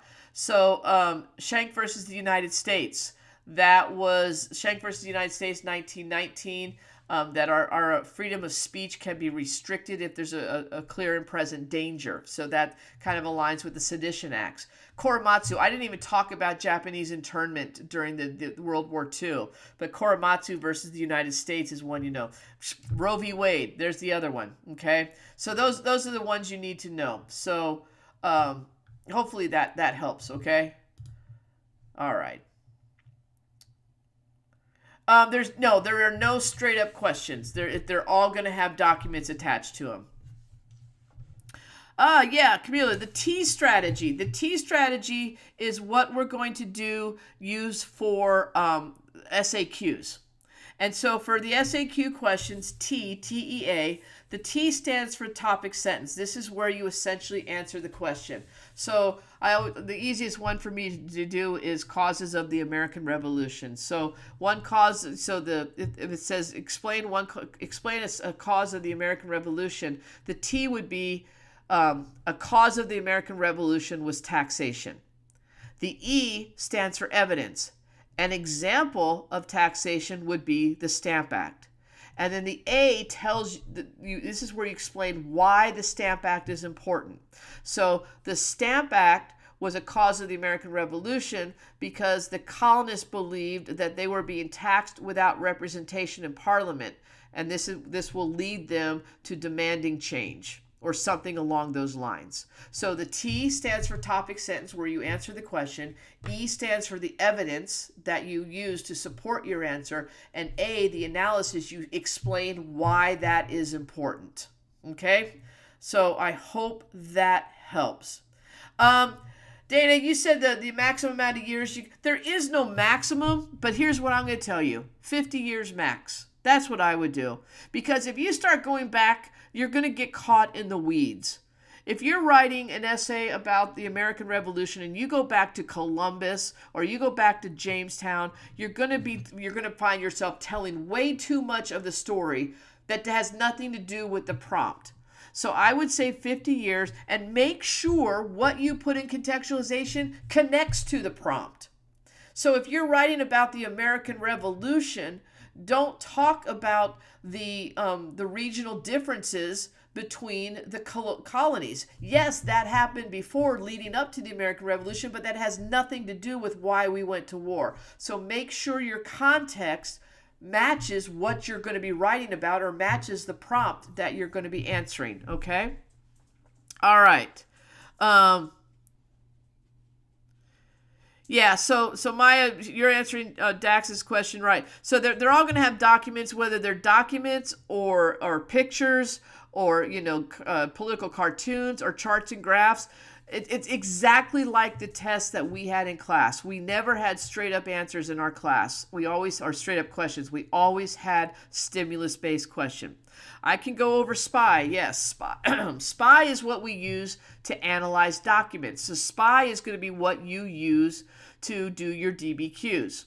So, S stands for summarize. So you're going to give a brief summary, a one-line summary about the document.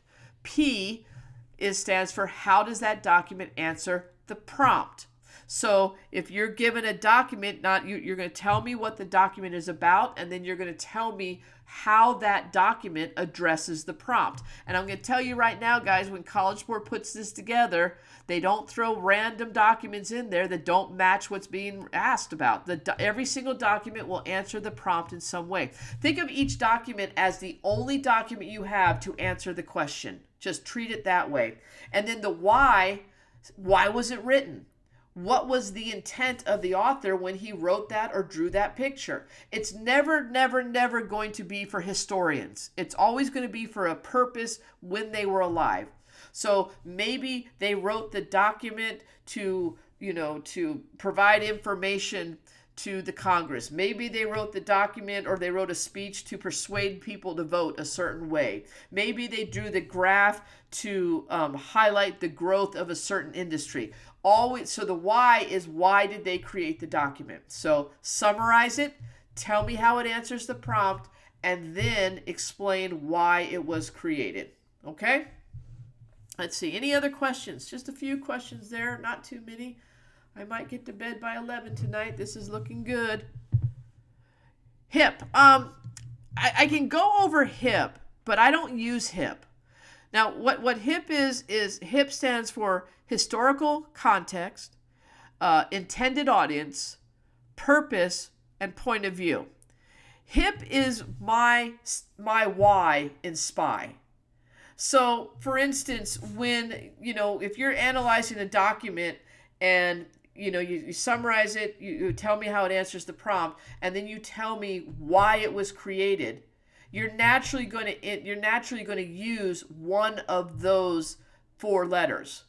You're going to, if you're going to say, well, this was written during the time of the Vietnam War in order to, demonstrate, the feelings of the public. There's your historical context. Or this was written to inform the public of the total number of casualties in this battle. There's your intended audience.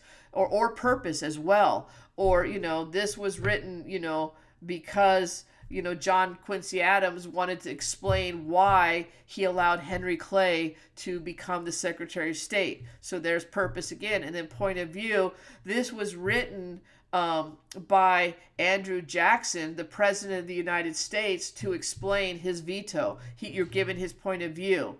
So, that's essentially HIP. It's my why in SPY. And I hope that helps you. I hope it didn't confuse you more. But so that's what that is. The future of APUSH going to look like after the test. We're going to do a project.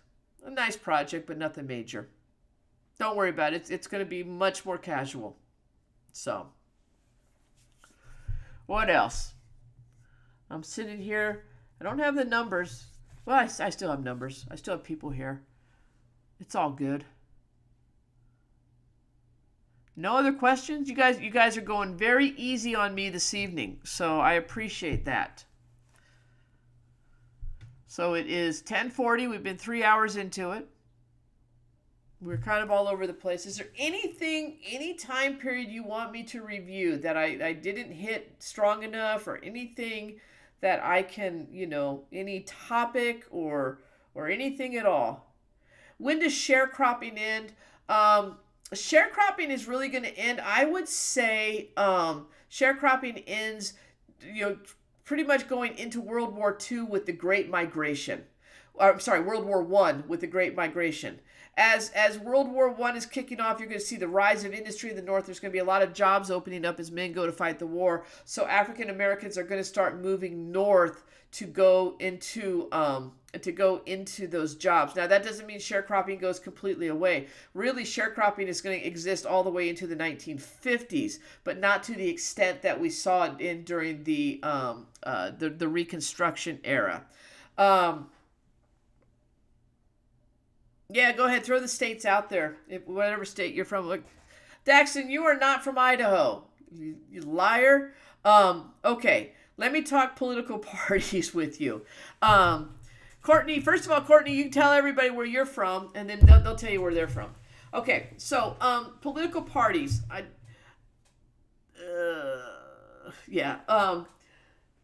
We start with the Federalist and the Democratic Republicans. I already talked about that. That's going to evolve into a one-party system of the Democratic Republicans.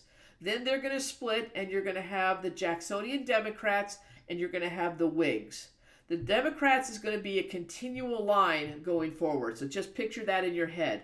The Whigs are then going to join up. You're going to see the formation of the Free Soil Party. And if you remember correctly, the Free Soil Party is, they wanted to stop the spread of slavery. The Free Soil Party is going to align themselves with the Whigs, with the abolitionists, and with Northern Democrats who are not happy with some of the decisions that the Southern Democrats are making. So that's going to form the Republican Party. We're going to have other party systems come in. You're going to see, when we go into the 1960s, you're going to see a shift in voting blocks. That's going to start another party system in our country when you see African Americans in the South are going to start voting more Democrat. They're going to do that in the 1950s, and then you're going to see a shift in the 1960s where white Southerners are going to start voting Republican.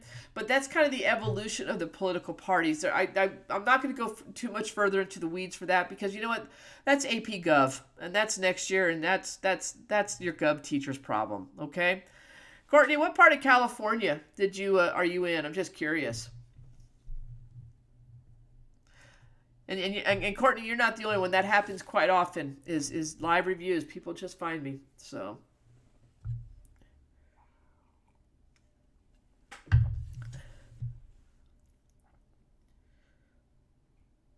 I'm sitting in silence, waiting. Sorry. Yeah. So Courtney, what's going to happen is a lot of times as the evening goes on, depending on how long I stay on, because normally I tell my students I will stay on until the questions stop. And when the questions stop, that's when I go offline. The Populist Party's relationship to the Granger movement. So essentially when you have the Populist Party, that's a result of the evolution of the farmers' movement. It started with the Grange Party, the Grange movement. The Grange movement started as a social program for farmers, and then they started comparing notes and stuff like that. That's going to evolve into the Farmers Alliance, where they have more of a political and an economic relationship with all the farmers. And then that's going to evolve into the Populist Party. So as the Grange Party grew, it grew into the Farmers Alliance, and then the Farmers Alliance grew into the Populist Party. The Farmers Alliance and the Populist Party shared pretty close to the same platform, but the platform you should know for the Populist Party is the Omaha platform. The Omaha platform called for the direct election of senators. It called for income tax. It called for bimetallism, the unlimited coinage of silver. So that's what the Populist Party wanted. So yes, the long answer to your quick question about yes, the Populist Party evolved from the Grange.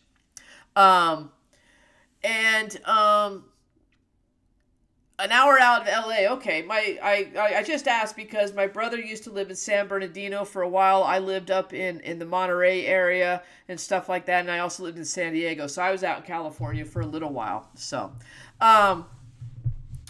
the The environment in the colonies. So I'm assuming, Ryan, you are asking about the environment and how that led to the economies of the colonies. So when you look at the environment or the geography of the colonies, if we just start north in New England, obviously they had colder winters and longer winters, and they also had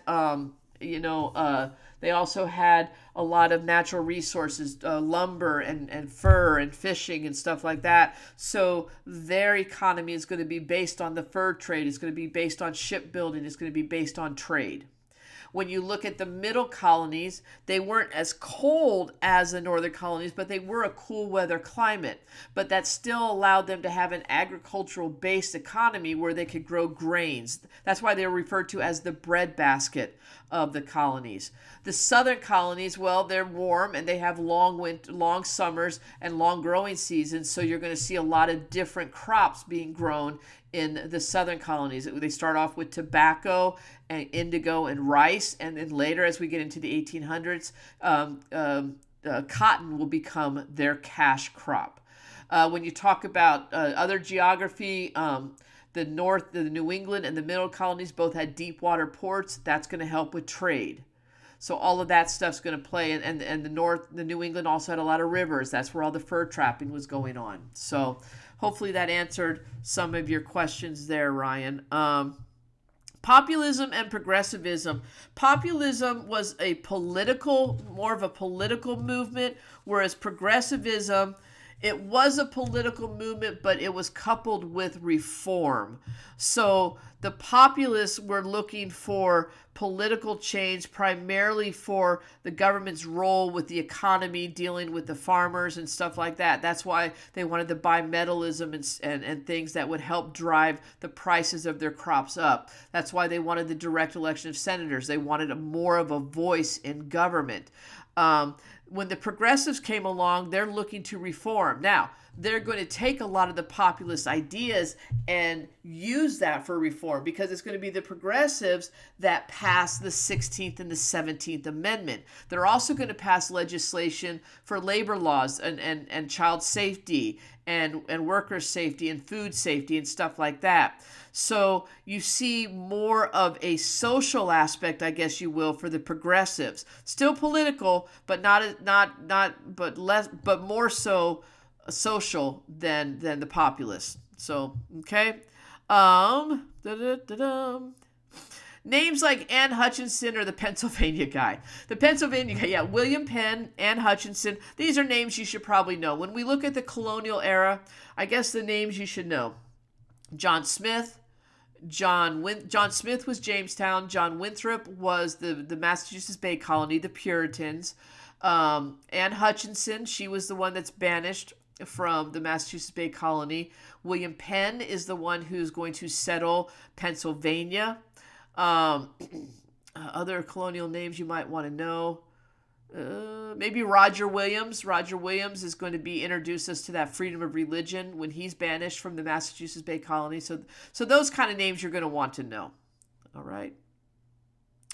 The Gilded Era, the Gilded Age, that's the time period 1865 to 1898, Navreet. And the Gilded Age was that time period of the growth of industry, the growth of industrialization, urbanization, and we see a lot of immigrants coming in. It's called the Gilded Age because America economically looked like it was very strong, a lot of gold and stuff. But that gold was, it's gilded, it's covering up the crap underneath. And we had a lot of problems within our society at that same time. We had huge wage differences. We had a lot of poverty in our cities and stuff like that. We had, the tenement slums and everything. So that's the Gilded Age. It encompasses all of that. It's an entire time period. So 1865 to 1898. When I compare the very first SAQ question that you are going to see is a comparison between two historians. Basically, what you're going to have to do is read the two historians and determine what the difference is between them. So question A will say, explain the difference between author A and author B. And all you do is just tell me what the difference is. You don't have to you don't have to quote the document. You don't have to give me evidence. Just say author A believes this and author B in different in contrast believes this. Their opinions are going to be completely different, and you just explain that. The next two parts of that SAQ is going to ask you for evidence to support each author. That's where you're going to use the T, and you're going to say, this is one way, that this was one thing that supports author A. An example of this is this piece of evidence, and this is important because. But the first part of that historian view is to just explain the difference between the two. I love how you guys are you're just all the names you have for William Penn. So let me see. The Pennsylvania guy, William Penn, you got his name. The guy who did that whole religious experiment thing, all exactly right. So you guys got William Penn down. The most underrated president? I have no idea. Yeah, Ford, whatever. So Woodrow Wilson? I don't know if I'd go there. I don't know. Yeah. Woodrow Wilson, the problem with Woodrow Wilson is he was great with domestic policy, but foreign policy is where he struggled. Now, he did come up with the 14 points, but he couldn't sell the 14 points to the American people. So I don't know how you feel about that. Yeah, you would need to know William Penn if, like you said, he was about religious freedom. And that because it was the Quakers. William Penn, though, is a great example if you're put in a position where you might have to, short answers might ask you to describe colonial society or colonial regions, and knowing William Penn is going to help you do that. Yeah, dude, that's who I thought it was you. Okay. Yeah, Roger Williams. I know you guys loved Roger Williams. Oh. Cooked. Yeah, okay. Yeah, that Don's bringing up a good point. Don't confuse the Democratic Republicans of the early colonial or the early Federalist time with the Democrats or the Republicans today. They're completely different. Courtney, you're absolutely right. Yeah, William Penn, he's the example of doing it right. He religious freedom. He worked with the Native Americans. He was he welcomed everybody into his colony. His colony had the most different nationalities. You had Germans, you had British, you had Irish. I mean, they all came in, so they were all welcome. All right. Okay, how would you recommend we structure our writing when we reach that part of the test? I'm not. If you could rephrase that exactly, structure what writing exactly? Can you be a little bit more specific? Let's see. Godzilla. That could be it. That might get me out of here. So hang on.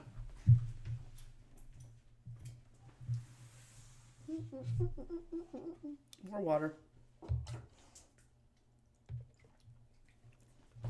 Okay, let's see what we got here.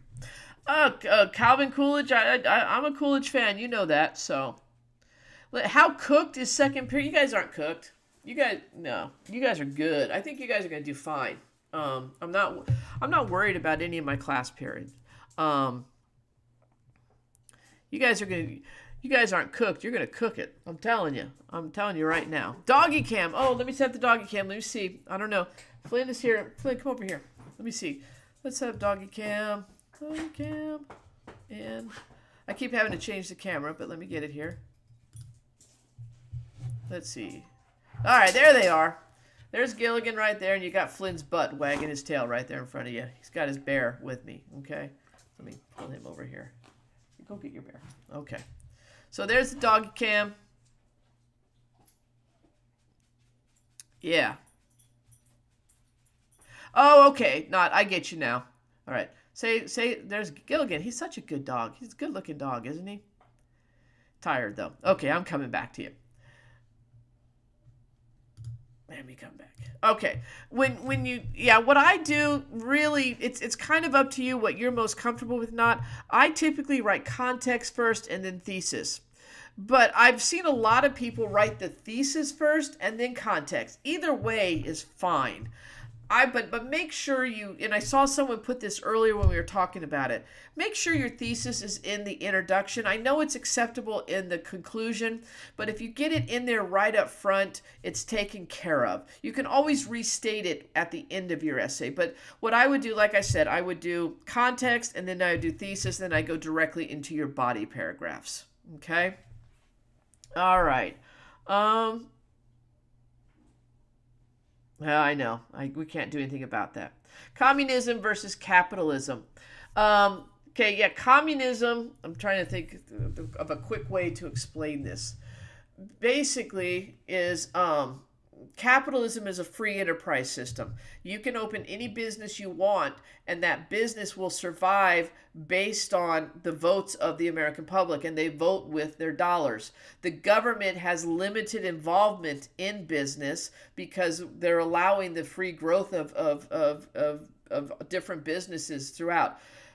Communism, essentially the government controls the economy, so the government controls what businesses are going to be operated, how much you're going to make, how many products you're going to make, what kind of products you're going to make, and everything like that. So that's the essential thing is it's about the economic structure. So in capitalism, think free enterprise, think limited government intervention. In communism, it's government. The government controls everything. Okay. Oh gosh, now we're starting to talk about free favorite periods. I'm going to go over my top 25. I'll do that for you on Monday, okay? I'm going to give you those student graded ones back. I'm going to be honest with you.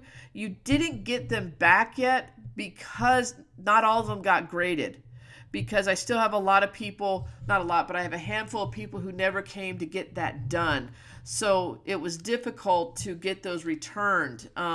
What I can tell you is what I saw in your grading was better than what I saw in your writing, if that makes sense. So the purpose of that grading was for you to put yourself in the situation where you could see the necessity of every part of the LEQ. And I think I saw that when you guys were grading them. You guys broke them down and saw that. So hopefully me not returning them is not going to hurt you, if that makes sense. You can absolutely say the context is, again, remember when you write these essays, they're being written as a rough draft.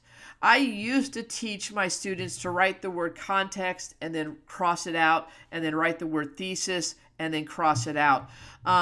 It's good writing not to do that. So I would just, if I was going to give you advice, I would go and say that go ahead and write your context and then write your thesis. It's okay though when you get into your documents or your evidence to say that this supports this supports my argument is a better way to say it. So instead of saying this supports my thesis, say this supports the argument because, and that's how I would structure that.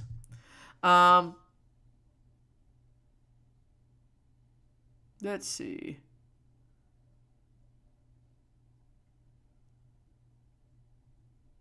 Yeah. I don't have it in front of me. If you, I don't know who you are, so I can't tell you. I know who did well. I know who did well off the top of my head. So, but you can shoot me an email and I'll take a look at it. And if I can answer it, I'll tell you. Okay. Her favorite period is 6th. Who told you that? I don't know. I don't have a favorite period. This is a year that I have a ton of fantastic students everywhere. So, gotta open my email in case. Uh-oh.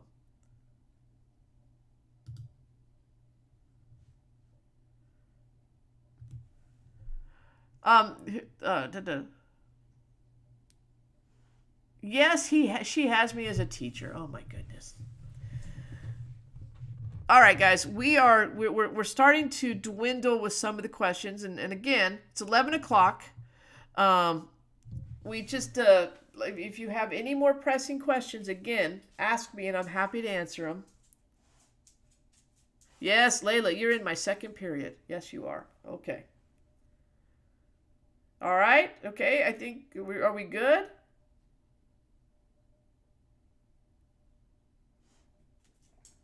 What do you, no, Dax, I have no idea what you're talking about, Dax.